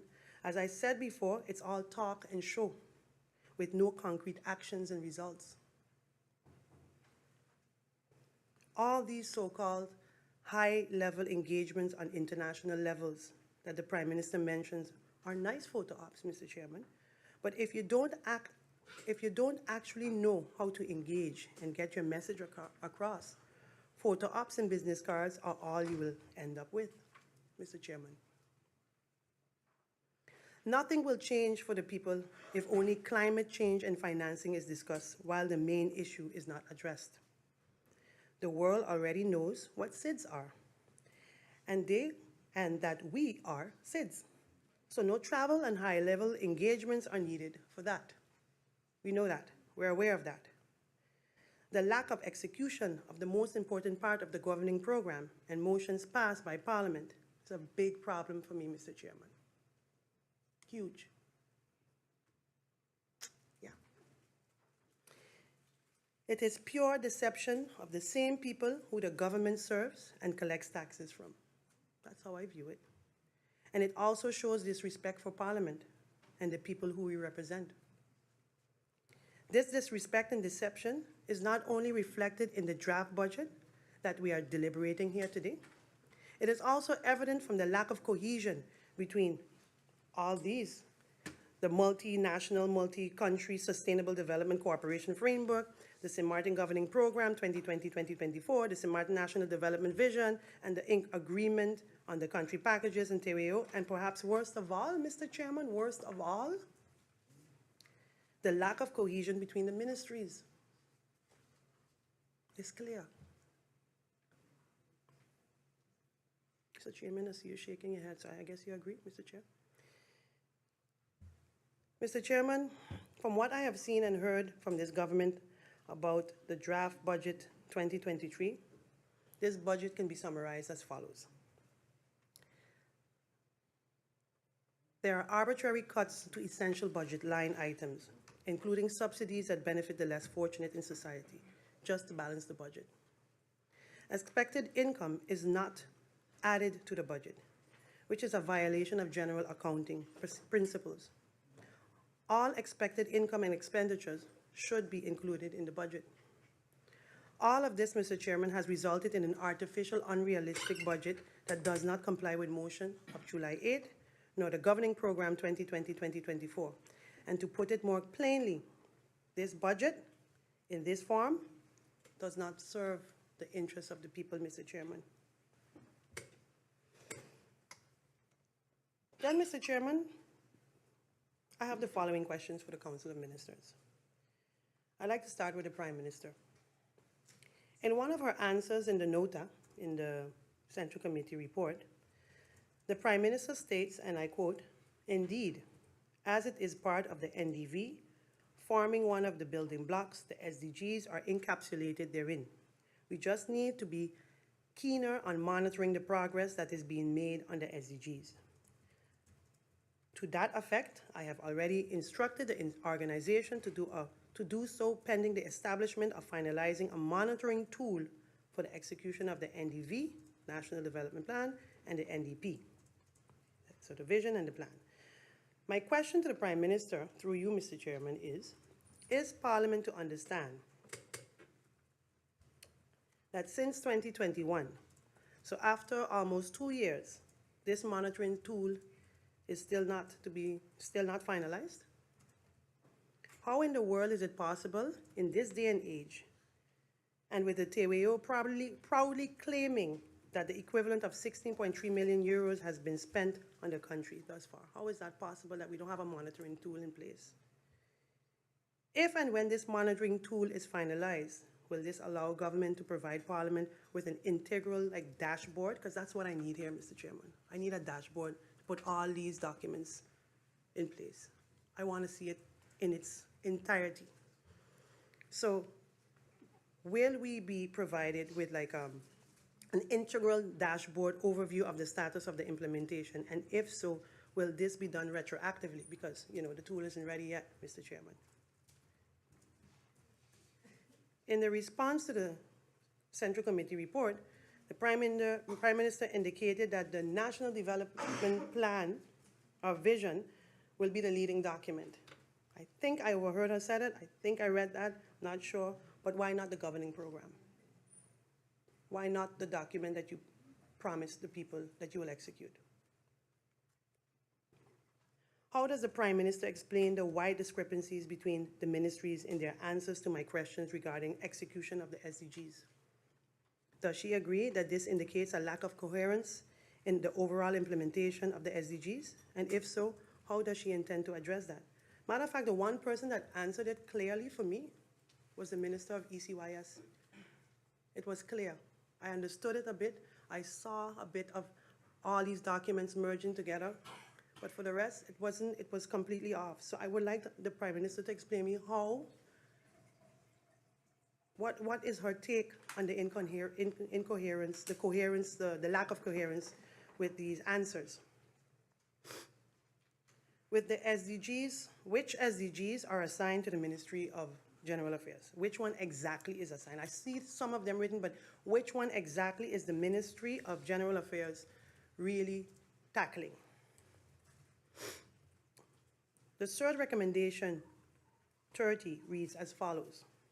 The committee also recommends that the state party ensure autonomy of its people of the Caribbean part of the kingdom and ensure their participation in decision-making process and in the states, excuse me 1 minute, Mr. Chairman. Everyone seemed to have the flu in here, and I'm going to say it for the record, it's my fault.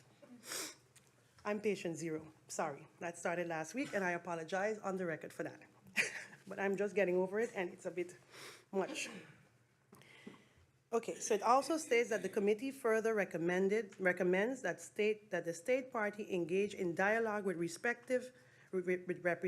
representatives of the population of the Caribbean part of the kingdom who have been discriminated against because of perceived race or ethnic origin in order to understand and address their concerns. So they need to have a dialogue.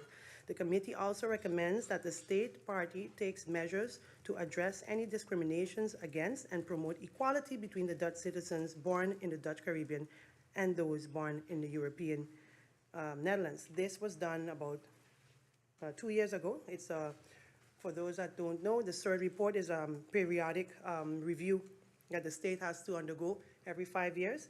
And this was done, and we have at least 2 years to go. So my question to the Prime Minister through you, Mr. Chairman, is does the Prime Minister believe that BZK is the competent ministry to address, follow up on this recommendation? If so, have or will the Prime Minister communicate such to the State Secretary Van Huspelen and inform Parliament accordingly?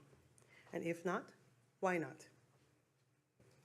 My next questions are to the Minister of Finance.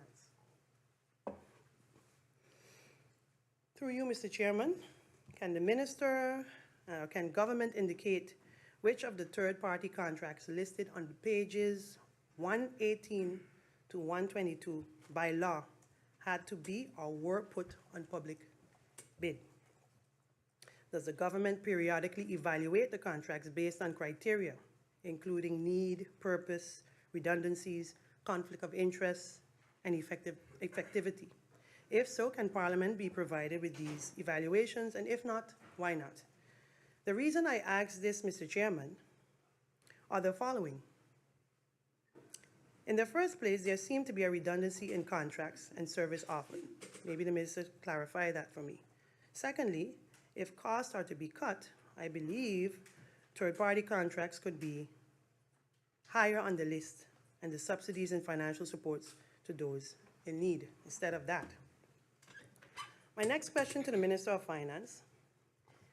Has the government determined how it will address the compensation of budget deficits for the years 2020, 2021, and 2022 in combination with its multi-annual repayment obligation, as per the letter of the CFT dated January 31st, 2023?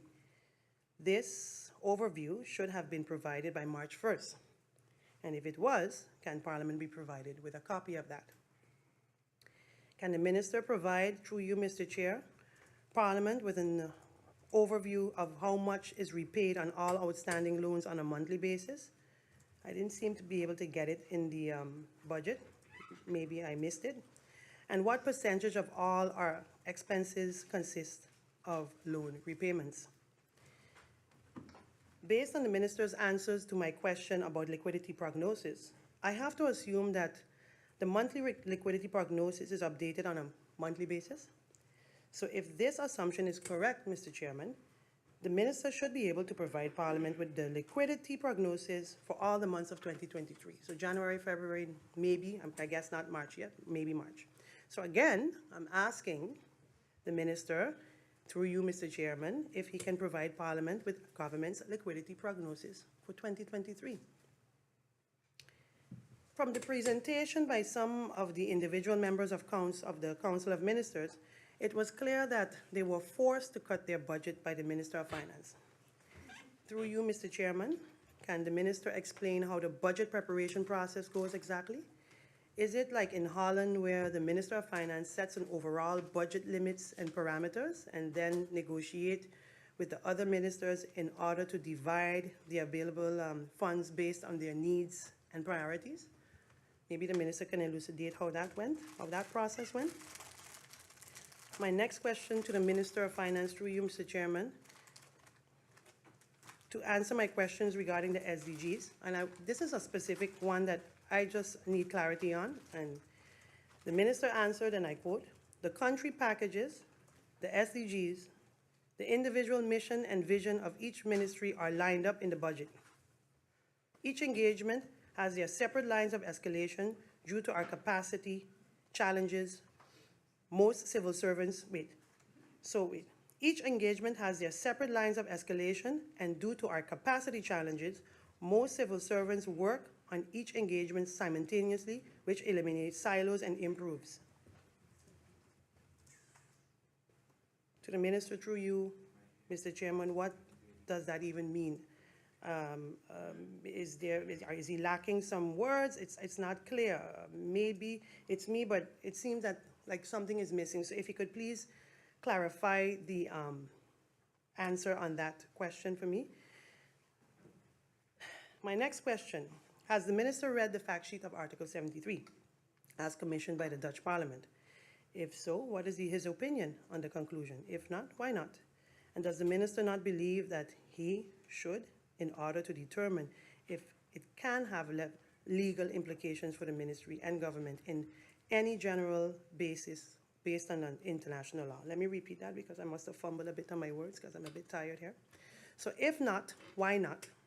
And does the minister not believe that he should, in order to determine if it can have legal implications for his ministry and the government in general based on international law? My next question, can the minister explain in clear terms what his answer to my question regarding Article 73 mean, and based on which information he formulated his answer? My last question to the Minister of Finance, which SDG are assigned to the Ministry of Finance and why? To the Minister of Public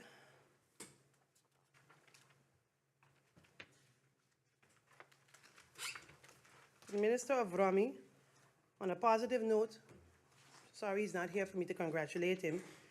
I'm pleased that after my questions to the minister about the situation in Ebenezer in the Central Committee meeting, he was able to organize a town hall in South Ward to hear the grievances of the inhabitants of Ebenezer. Which concrete actions will be taken, which concrete actions will be undertaken following this meeting? If any, which entities will be involved in this action? Can the minister confirm that the 2023 draft budget has funds available to address the issues in Ebenezer? And will the minister consider doing a walkthrough of Ebenezer with the residents so that he can see with his own eyes what the other issues are other than the streetlights?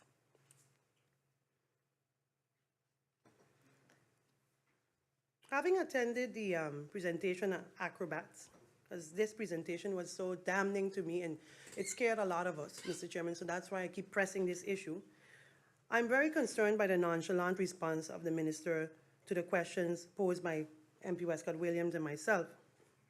It seems that the minister is not aware of the identified risk to our population and visitors and the need for specific legislation to address these risks that was outlined during that presentation.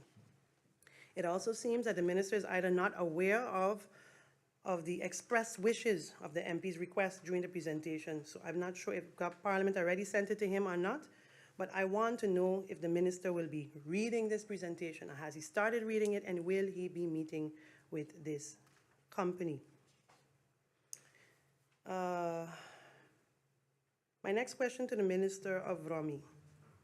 With regards to the travel budget for the minister, under account number 41202, it shows an amount of 0 for 2023. What was the total amount for travel for the entire ministry for 2022? And is it correct that the minister has no travel budget at all for 2023? I mean, he's traveling, but it's not clear in the budget. Maybe I read it wrong. Hopefully that can be clarified. My final question for the Minister of Romy: which SDGs are assigned to the Minister of Romy and why?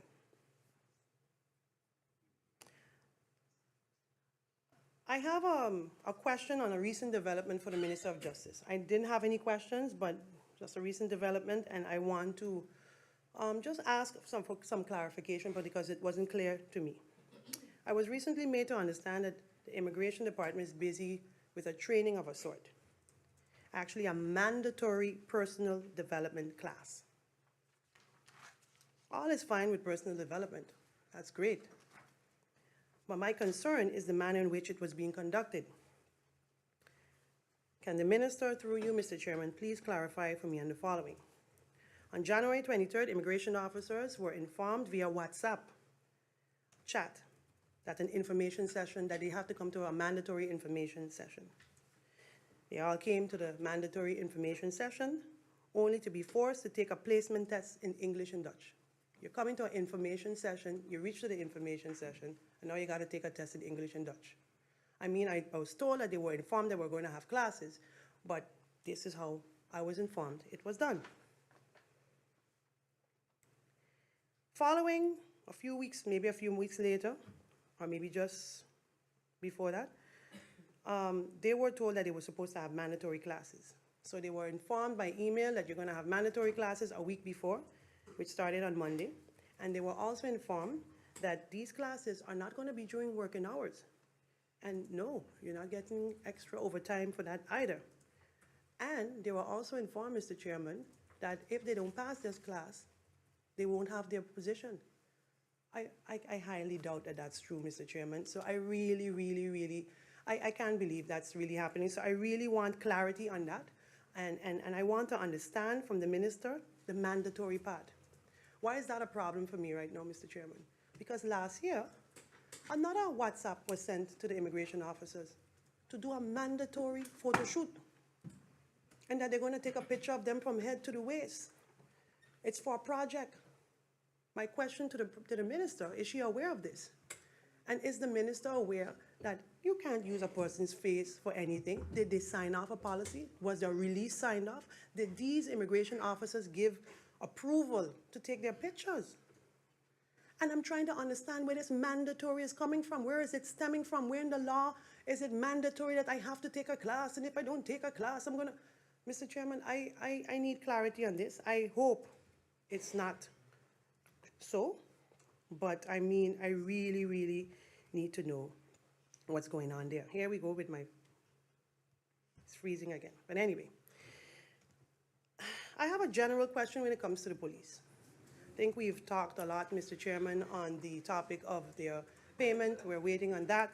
Oh, before I continue on the immigration, I was informed or made to understand that the immigration officers have not received their placement letters as yet. Some clarity on that. And regarding the police, just a general question. In general, per shifts, how many patrols are supposed to be out there, in general? And in recent months, or the last couple of weeks, how many patrols are actually out there? How many are supposed to be out there, and how many are actually out there the last couple of weeks, Mr. Chairman? My final question to the Minister of Justice: which SDGs are assigned to the Ministry of Justice, and why? And my final general questions to the Minister of ECYS, the Minister of Labor, and the Minister of TIAT. One small, incy-wincy question, a simple one. Which SDGs are assigned to your ministries, and why? Mr. Chairman, with that, I would like to yield and await the answers by the Council of Ministers. Thank you. Thank you, MP Grisha Heiliger-Martin. I don't see any further members on the speakers list.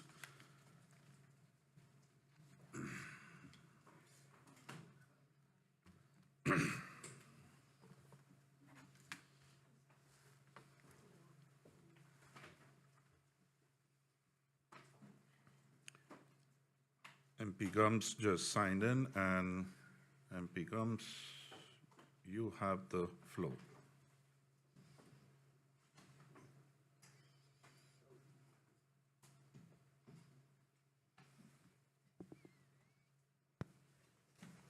Thank you, Mr. Chairman.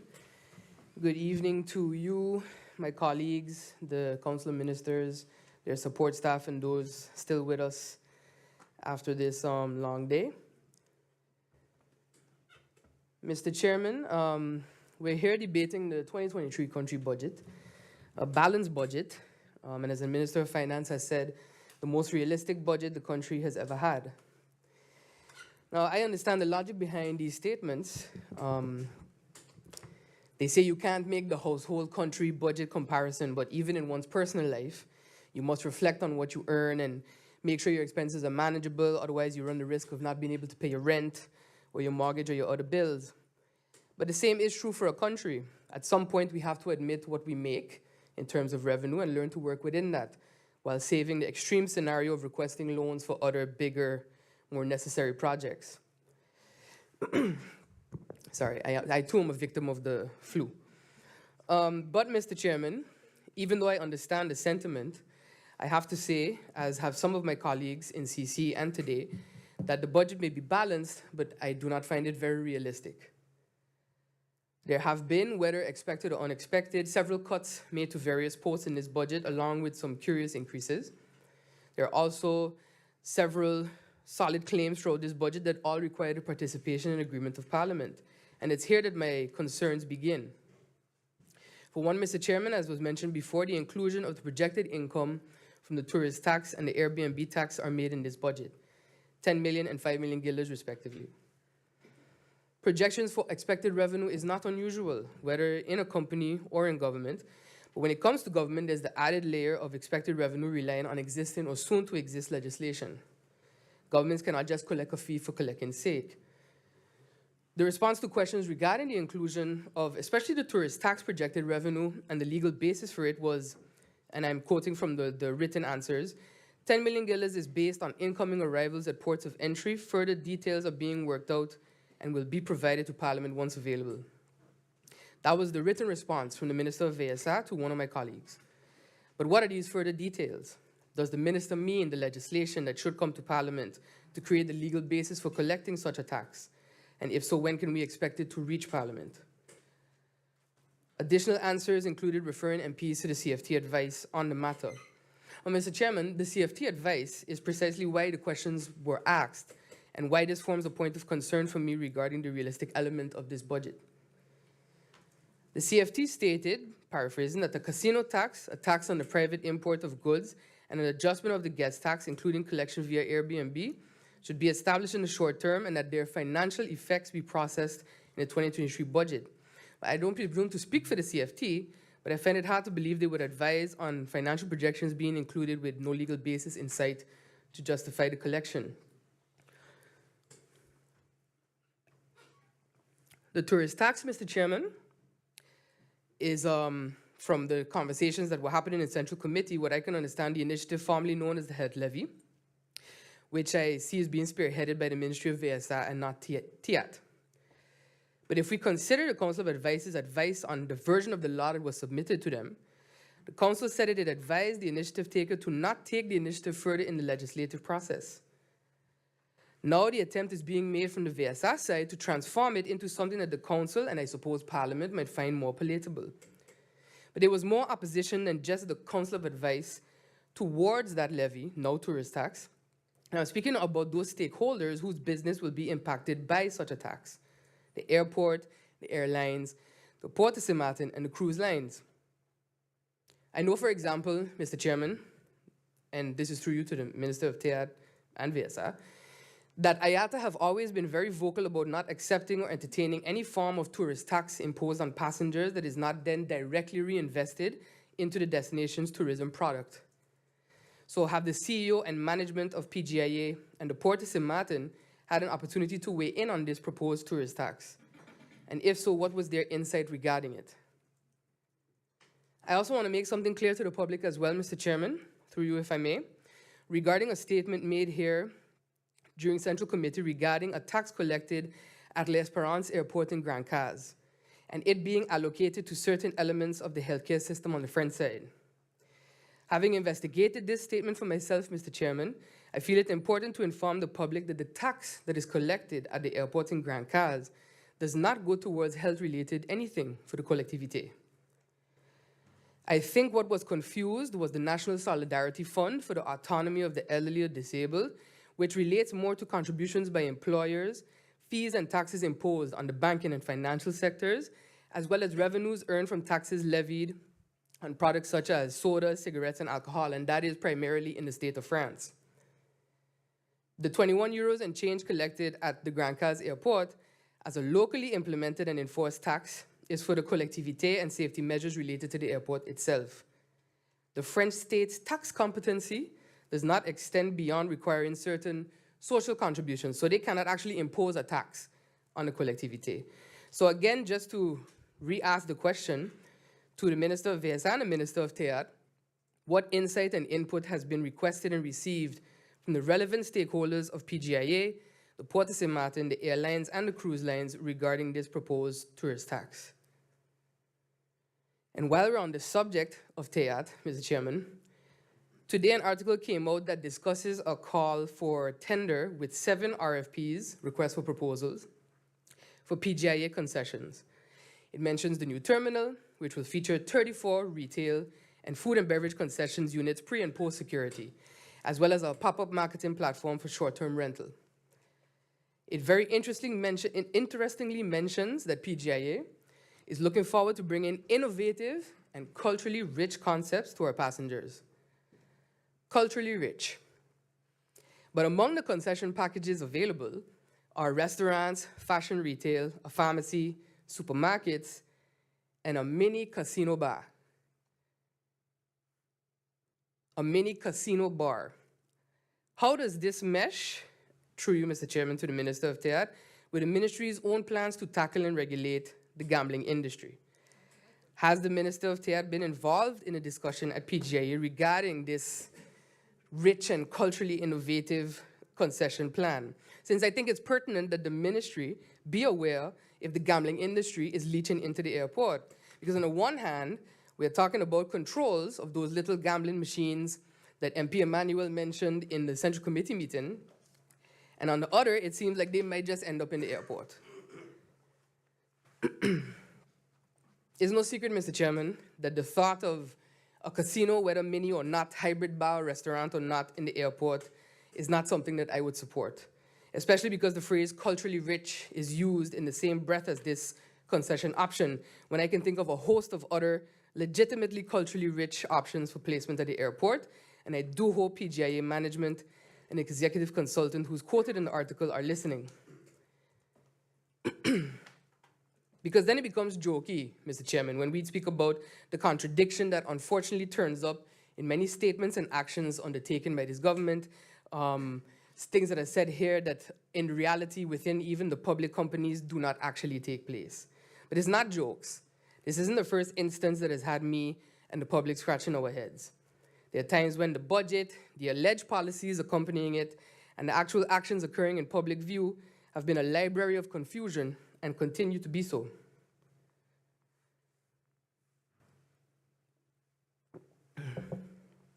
Further concerns in this budget, Mr. Chairman, are related to the Ministry of Rami. The minister, in his response to one of my colleagues' questions about the cuts to the budget allocation for garbage collection in the Central Committee, referred to his opening statement when answering those questions. That opening statement was essentially a message of, and I'm paraphrasing here because I didn't get a chance to note down the exact statement, we will monitor spending and make adjustments when necessary if we lack funds somewhere. And if we make more revenue than projected, we'll also make amendments to reflect this as well. I understand, Mr. Chairman, that at its core, a budget is essentially a wish list, and under normal circumstances, this would be enough of an explanation to calm any doubts regarding the cuts that have been made to the budget. But the VRAMI budget in particular is worrying me from a compliance and a contractual perspective. We have several multi-year contracts, 5-year contracts to be exact, with garbage haulers for garbage collection, that was signed with the notion that there was this money available, I believe it was $2 million, for this service. Does the Minister of Rami have an agreement to renegotiate these contracts to better reflect the new reality of this budget? And Mr. Chairman, if it is the case that the Minister of Rami has an agreement with the garbage haulers to renegotiate the amounts, then that would lead me to believe that the contract amounts that were signed off in 2021 until 2026 might have been inflated. So if the Minister of Rami could, through you, Mr. Chairman, inform if there's an agreement with the garbage haulers to renegotiate the amount signed off in 2021 to better reflect the current budget reality. I'm also curious and would like a little more information about the response to my question from the Minister of Rami regarding the long-stalled Dutch Quarter project. The Minister mentions that there will be, or has been, a request made to the prosecutor to reassign the Wynwood Roads court judgment fine of $2 million to the DQ project. Could the Minister share through you, Mr. Chairman, what the status of that request to the prosecutor is currently? Additionally, could the Minister share what amount or percentage remains of that original fine amount? Since Wynwood Roads has been doing work since the judgment was actually levied against them. I would also like to refocus my question from the Central Committee meeting, as I believe the answer I received was pretty vague. So to be more specific, again through you, Mr. Chair, to the Minister of Rami, could the Minister please provide a status update on any court cases filed by the former contractor Van Boekel against the government within the Kingdom regarding the Dutch Quarter project? Because from what I can gather, Mr. Chairman, somewhere down the line, there's going to be an accounting done of the EU funds that were spent and were meant to be spent on that project and whether or not it was completed. So if the Minister could please clarify as well what the last communications were between government and the EU division handling said project. So to be clear, so that it's asked as a question, so whoever can note it down, what is the last communication received from the EU regarding the stalled Dutch Quarter project? And what was the last communication sent to the EU by government or the Ministry of Rami regarding the project status? Nowhere, of course, Mr. Chairman, are cuts more troubling than in the Ministry of Education, Culture, Youth and Sports. One of our most critical ministries, but still one riddled by the same and even more complex challenges facing other ministries in government and confusion regarding how we tackle these issues. Minister Samuel, through you, Mr. Chairman, education in general is a constantly evolving and changing environment. So I'd imagine having the division responsible for managing our public schools to be more efficient when responding to these shifts would make sense. In the CC meeting about this budget, you kind of hinted at being in favor of DPE carrying a little more autonomy and responsibility for handling its finances when it came to necessary purchases for the public schools. So I'd like to know what specifically are the ministry's current plans to make DPE more autonomous in handling its own finances where it pertains to those emergency sort of purchases. Additionally, through you, Mr. Chair, in the Central Committee meeting, I asked about a statement that upgrades must be done for the ICT infrastructure at the public schools and how and when this work would be executed. The minister stated that first they would see if the work can be done in-house, and then if not, it might have to be tendered. So through you, Mr. Chair, to the minister, how many persons does the minister have in-house that can perform the necessary activities for upgrading a school's entire ICT infrastructure? Has the minister considered tendering a multi-year agreement with a company to provide local support with regards to network infrastructure maintenance and management?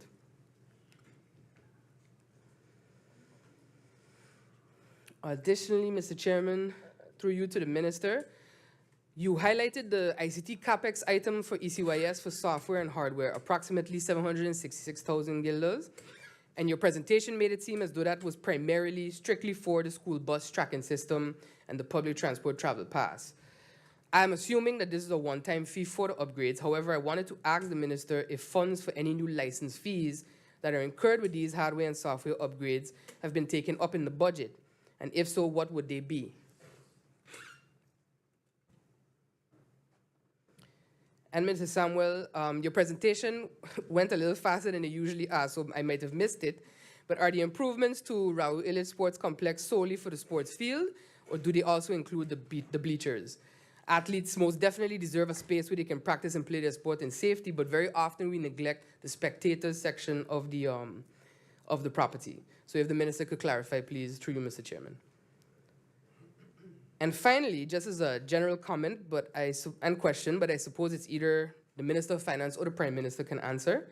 I noted the highlight of the digitization work that has been done regarding online payments for government services, as well as streamlining software and other systems across ministries. But I haven't yet heard or seen any mention of cybersecurity protection, or what type of impact the government expects that protection to have on the budget. We are still experiencing the aftermath of the cyber attack on GB 1 year on, and government itself is no stranger in the past to phishing attacks. So considering that cybersecurity watchdogs have been highlighting the new access routes that tools such as OpenAI and ChatGPT give to threat actors, I just wanted to know if comprehensive cybersecurity protection costs have been taken into consideration for this budget, and if they have, what sort of cost impact does government anticipate, and if not, why not? And that's all the questions I have for this round, Mr. Chairman. Thank you. Thank you, MP Melissa Gomes. Next person is MP Rayon Peterson.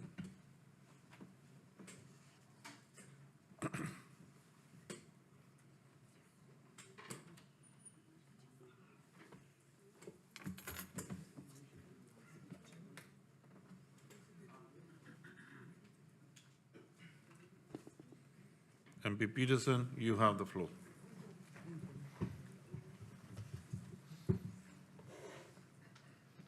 Thank you, Mr. Chairman. A good evening, I would say, to you, Mr. Chairman, to the Council of Ministers, to their support staff, to the griffier, to the Secretariat, to those in the Tribune, and a good afternoon, good evening to everybody else tuning in. Mr. Chairman, this budget that we have in front of us is basically here to be jammed down our throats. There's no other way to sugarcoat it. Here we have a Council of Ministers, half of which is ready to travel by the end of the week, hence why we are rushing this process to get the budget approved. A process that should be considered our most important task as members of Parliament. When we look at this budget, Mr. Chairman, we see that it is not a balanced budget, but a cut budget, inkrimpen, as they say in Dutch. Regardless of where we do the cuts just need to come. That is the feeling that I get, and that is also the answer that we keep getting from ministers when asked why a certain budget post was cut. Their answer is that those were the budget limitations, that those were the parameters that they were given by the MinFin in which they could have worked. But then we see some big amounts with no legal justification put in this same budget. Mr. Chairman, there's a big misconception right now on what the CFT is saying and what this government has put in the budget. And I'm referring to the casino tax, the tourist tax, and the change in the Airbnb tax law. We asked the ministers last week what was the legal basis for these budget posts. And their answer was that the CFT said in their advice that these numbers needed to be reflected in the budget. But that's not what the CFT says. The CFT says in their advice, voer op korte termijn een casinobelasting, een omzetbelasting op de particuliere import van goederen en een aanpassing van de logeerbelasting, waaronder de inning via Airbnb, in en verwerk de financiële effecten hiervan in de begroting 2023. So this does not mean put the anticipated numbers in the budget. That's where this government is misunderstanding what the CFT says. The CFT says the government has to present these laws to Parliament prior to putting anything in the budget. The Council of Advice also goes into this aspect specifically, and they speak of een gebrek aan vastgestelde wettelijke heffingsgrondslagen. Aside from this budget being in contravention of Article 14 of the Kingdom Ordinance of the Financial Supervision, in contravention of Article 100 of the Constitution, and in contravention of Article 38 of the National Accountability Ordinance, this current version, with these taxes taken up in it, to my professional opinion, is also in contravention of Article 99 of the Constitution, that specifically dictates that a government needs to have a legal basis in order to levy taxes from its citizens. There is no wiggle room in this article in the Constitution. That's just how it is, period. So, until these changes are presented and passed, until a tourist tax, which may include the health levy, is presented and passed, and the amendments to the Airbnb tax are also presented and passed by us in Parliament, there is absolutely no legal basis to accept any of these budget posts consisting of any of the above-mentioned taxes.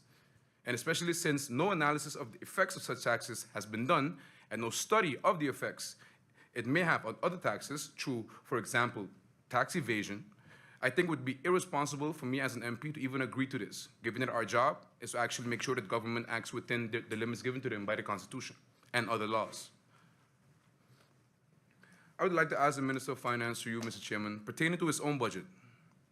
Minister, through you, Mr. Chairman, I see that your personal travel budget went from 8,500 to 60,000 guilders, an increase of more than 600 that amount, 600% of that amount.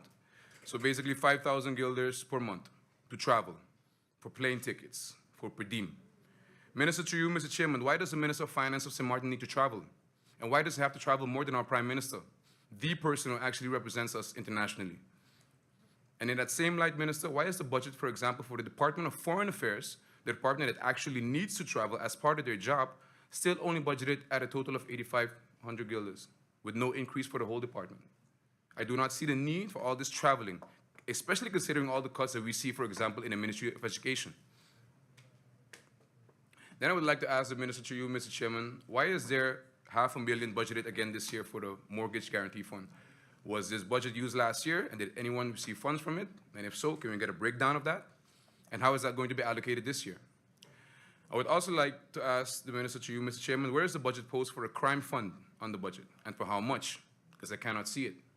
Also, where is the budget post for the Sint Maarten Tourism Authority, something that was announced by the Council of Ministers?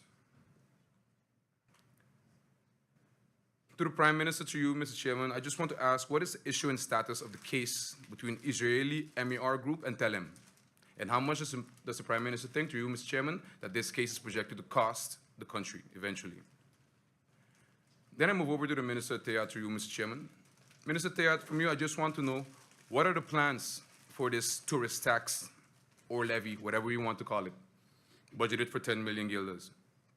What's the plan? Do you agree that whatever visitors' entry fee is charged, that this goes back into tourism and not into another sector? For the Ministry of VSA, I don't have any questions, just one broad request, and that is to see all of the contracts that were given to every single worker that worked in the EHAS, including how long all of them received payments from government for the EHAS and how much. Because since none of them are hired based on a labor contract, I presume that all of them were hired based on a service level agreement. And that means that in theory, all of them would have to have a separate contract with government, much like the normal SLAs. Therefore, I would want a full list of every single worker that worked there with the information as to how much they got from government, how long exactly they received or are receiving payments from government for the services. Then I move to the Ministry of Justice. Minister of Justice, to you, Mr. Chairman, in September 2021, in a press release, it was announced that there will be a new committee for complaints against police violence. To you, Mr. Chairman, I would simply want to ask the Minister, where is this committee reflected in the budget? And also, why is the budget post for werving van politie to get more police officers at zero? I believe these concerns about overtime, etc., have already been made by some of my colleagues, so I won't go into that one. I would also like to ask the Minister of Justice, to you, Mr. Chairman, about the budget post concerning the gedetineerden in Holland. Budget post 43498. After Irma, I remember that we had about 15 or 16 prisoners that went up to Holland. However, last week the Minister informed us that of the original group, only 6 prisoners, I believe, are left in Holland. So then my question to you, Minister, through you, Mr. Chairman, why is this post still budgeted at the same 2.8 million guilders? Because this cannot be what we are currently paying for merely 6 prisoners, when the cost of a prisoner is about $200 a day. So some clarity on that aspect would be appreciated through you, Mr. Chairman. Then I would like to ask the Honorable Minister of Justice, to you, Mr. Chairman, for some clarification concerning some statements that she made last week. Namely, that she, as Min Justice, is going to do the payment for the police the right way. In light of this, I want to ask the Minister, to you, Mr. Chairman, what exactly went wrong in the previous payment then, under the tenure of your predecessor? Was the then payment made to the police around December 2019, January 2020 done in the right, lawful way? A simple yes or no question. And if not, what went wrong exactly back then? And what is it that you, as Minister of Justice, currently want to do differently compared to how the then minister executed the task? Then I move over to VROMI, through you, Mr. Chairman. Pertaining to VROMI, I would like to thank the Minister of Finance for the presentation on VROMI regarding the different NRPB projects that are ongoing. It's uncanny, however, that the Minister of VROMI himself is not here for the budget, but is attending a conference concerning water, something that is actually the prerogative of the Ministry of VSA, not VROMI. But I guess because it has an environmental aspect, we throw it all under the same boat. How are ministers planning trips to travel around the budget proceedings is beyond me, but that is a discussion for a different day. The priorities speak for themselves. But back to VROMI, Mr. Chairman. And regarding these NRPB projects, I just want to make it clear that the Ministry of VROMI virtually has nothing to do with these projects, other than its execution. So let's not create the idea out there that these are the results of the ministry's initiatives, because right now, it seems as if that's the case, but none of these projects are actually being spearheaded by the ministry to begin with. Minister, to you, Mr. Chairman, I want to ask the Minister, what is the current status with the Over the Bank project? Last we heard is that the Minister decided to take the previous applicants to court rather than to solve the issue, most likely to avoid another damning systemic report from the Ombudsman. What is the current status of that case, and when can we expect some actual clarity on the case, except that it's in court? I also want to ask the Minister of VROMI, to you, Mr. Chairman, how many civil works permits were issued? And what was the total revenue for that? Because no applications have been published. Yet a lot of building permits have been issued. And then I have some questions concerning the district cleaning, in particular the one that just happened, the one right now. Because here we see again that a lack of a proper LBHM, as per the National Accountability Ordinance, brings forward a lot of questions. The Minister of Finance has been saying that this LBHM has been in the works for more than a year now, while this government doesn't even have more than 9 months left in office to actually get it done. But the tenders keep coming. Concerns keep coming. The Ombudsman keeps getting requested to do investigations simply because this parliament chooses to ignore that, to push back, until it's too late. So back to the district cleaning, to you, Mr. Chairman. This is the same district cleaning tender that its execution was halted because the minister felt the need to take it to SOAB, something that I reiterate would be illegal if the proper LBHM for tenders in general was in place. But because this is lacking, the Minister of Romy acts outside of his authority and meddles with the process of tenders. Sadly, history can repeat itself. Mr. Chairman, through you, I have some questions about the last contract, the one that was shared with the contractors last week itself. To you, Mr. Chairman, when did COM approve the advice for district cleaning for the term 2022 to 2025? Can we see the final awarding advice that was actually signed by COM for district cleaning? The actual advice, Mr. Chairman, not a draft?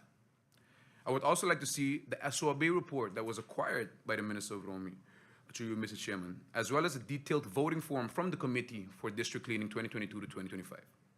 When was the Landsverordening signed by the Governor for this district cleaning? Can we get a copy of that? And again, Mr. Chairman, not a draft of the besluit, but a copy of the actual signed besluit itself, which should be public information. What is the status with trenching, and why is that not signed off as yet? Why was this stalled for more than a year? Mr. Chairman, to you, the committee members that were involved with district cleaning 2022 to 2025 for that term, I want to see the composition of the entire committee. What experience do they have with previous tenders, and which ministry or cabinet are they all coming from? Was the cabinet of Romy or anyone in Romy directly involved with the SOAB concerning the discussions in how the report should pan out for the district cleaning? And then another question to the minister, to you, Mr. Chairman. Are you basing the district cleaning, the bids for 2022 to 2025, is this based on price or points? Because that's a valid question. Because the answer to this question is not a matter of opinion, but it's actually supposed to be made clear in the LBHM to avoid the minister being able to say that in this case, I'm going to use the price as a deciding factor, or in this case, I'm going to use points. You're not allowed to do that. That is strictly illegal and against the law to meddle with public tenders in any way or form. Also, Mr. Chairman, concerning the same district cleaning, did one of the awarded contractors for district cleaning initially place an ombudsman complaint against the Minister of Romy for the district cleaning for the term 2022 to 2025? And if so, which contractor was this? And how did they score in comparison to the other contractors in their group? And if this information is to be kept confidential, that's fine, but I still wanted that inzage, Mr. Chairman. And that is possible because, like they said, the process is now over. Then to another topic of Romy, Mr. Chairman. On January 19, 2023, the Ombudsman issued a final report with regard to a complaint filed by the Pride of Beacon Hill Association against the Ministry of Romy. The Minister has been provided 3 months to respond with recommendations in the report. More than 2 months have passed, so therefore I would like to ask the Minister, to you, Mr. Chairman, what is the status of this case? What is the Minister's answer to the Ombudsman? And please, Mr. Chairman, we cannot suffice with the answer of we still have a month to answer. The kicking down the can attitude is exactly why the Ombudsman keeps hammering at Romy for the inconsistencies. Also for the Minister of Romy, to you, Mr. Chairman, why did GB file a case against Aurora Infotech NV concerning the hack? Because that is also public information at the moment. And lastly, for Romy, Mr. Chairman, I just saw a recent press release about a couple of hours ago from the Ministry of Romy concerning social housing. Supposedly, an MOU has been signed with the Sint Maarten Housing Development Foundation with the intention to give them a long lease for the project, which is good. Social housing is good. We need that in Sint Maarten. Not in the middle of our capital, but we do need social housing. But Hope Estate does seem like the adequate place for it. However, the press release says that as a part of the preparation of this project, the government agreed to issue land in long lease. The meetbrief that is to be given in long lease is meetbrief 095 of 2011, as per the press release. And now I come from the Department of Domain Affairs, and I specifically remember this meetbrief, because this meetbrief was already issued in long lease on July 20th, 2012, by the then Minister of Romy from the NA faction to high-tech development NV that is run by Sir Achken Roberto Richardson. And no worries, I have his permission to use his name. So, because we all know he's about transparency and integrity. But the issue, coming back to that, Mr. Chairman, is that I specifically remember this decree because the decree that he received from the then Minister of the NA faction was the only decree that I ever saw in domain that has no expiry date on it. Yes, a decree was issued and the expiry date was specifically removed. I know this because I went into the history of said document back then to figure out why there is only one besluit in domain with no expiry date. So now, this parcel of land that has already been issued in long lease is being issued now again for social housing to the foundation. How can the same parcel of land be issued twice? And in light of this, I want to ask the Minister to you, Mr. Chairman, if High-Tech Development NV was even approached by the Ministry concerning their decree with no expiry date that they still have for issuance on the same parcel of land prior to this public announcement that I read today concerning the Sint Maarten Housing Development Foundation being made. And to close out the first round, Mr. Chairman, I'd like to address people of Sint Maarten to pay close attention to the developments that are going to happen over the next couple of months.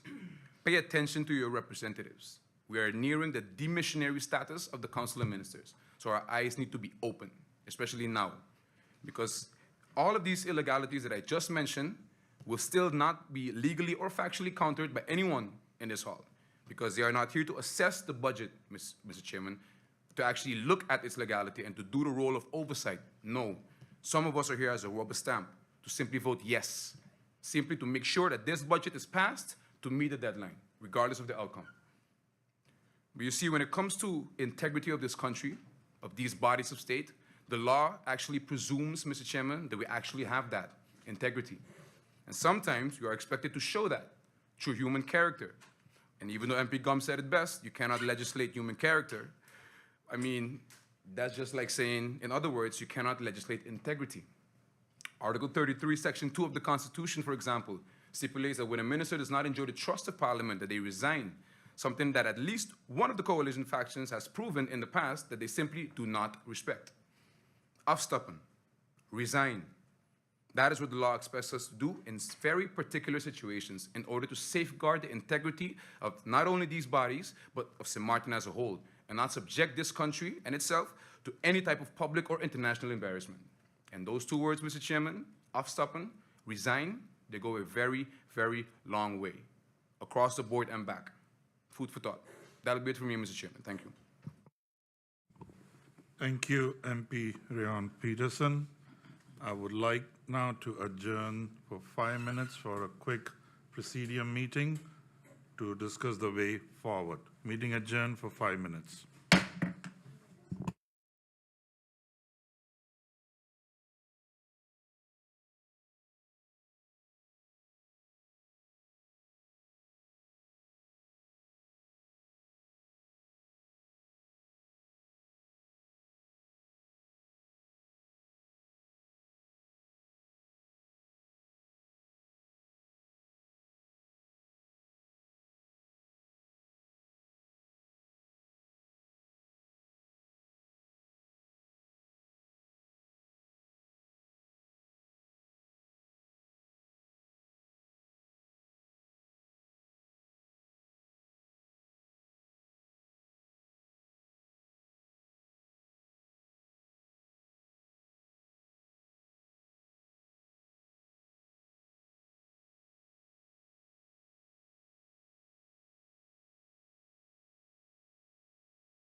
Okay, let's go.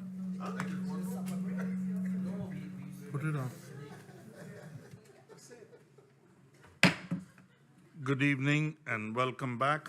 After a brief discussion in Presidium and knowing the technical difficulties we had, we are going to adjourn the meeting for today at 7 p.m. and continue tomorrow morning, 9:30 a.m. Thank you all and have a blessed night, everyone. Meeting adjourned.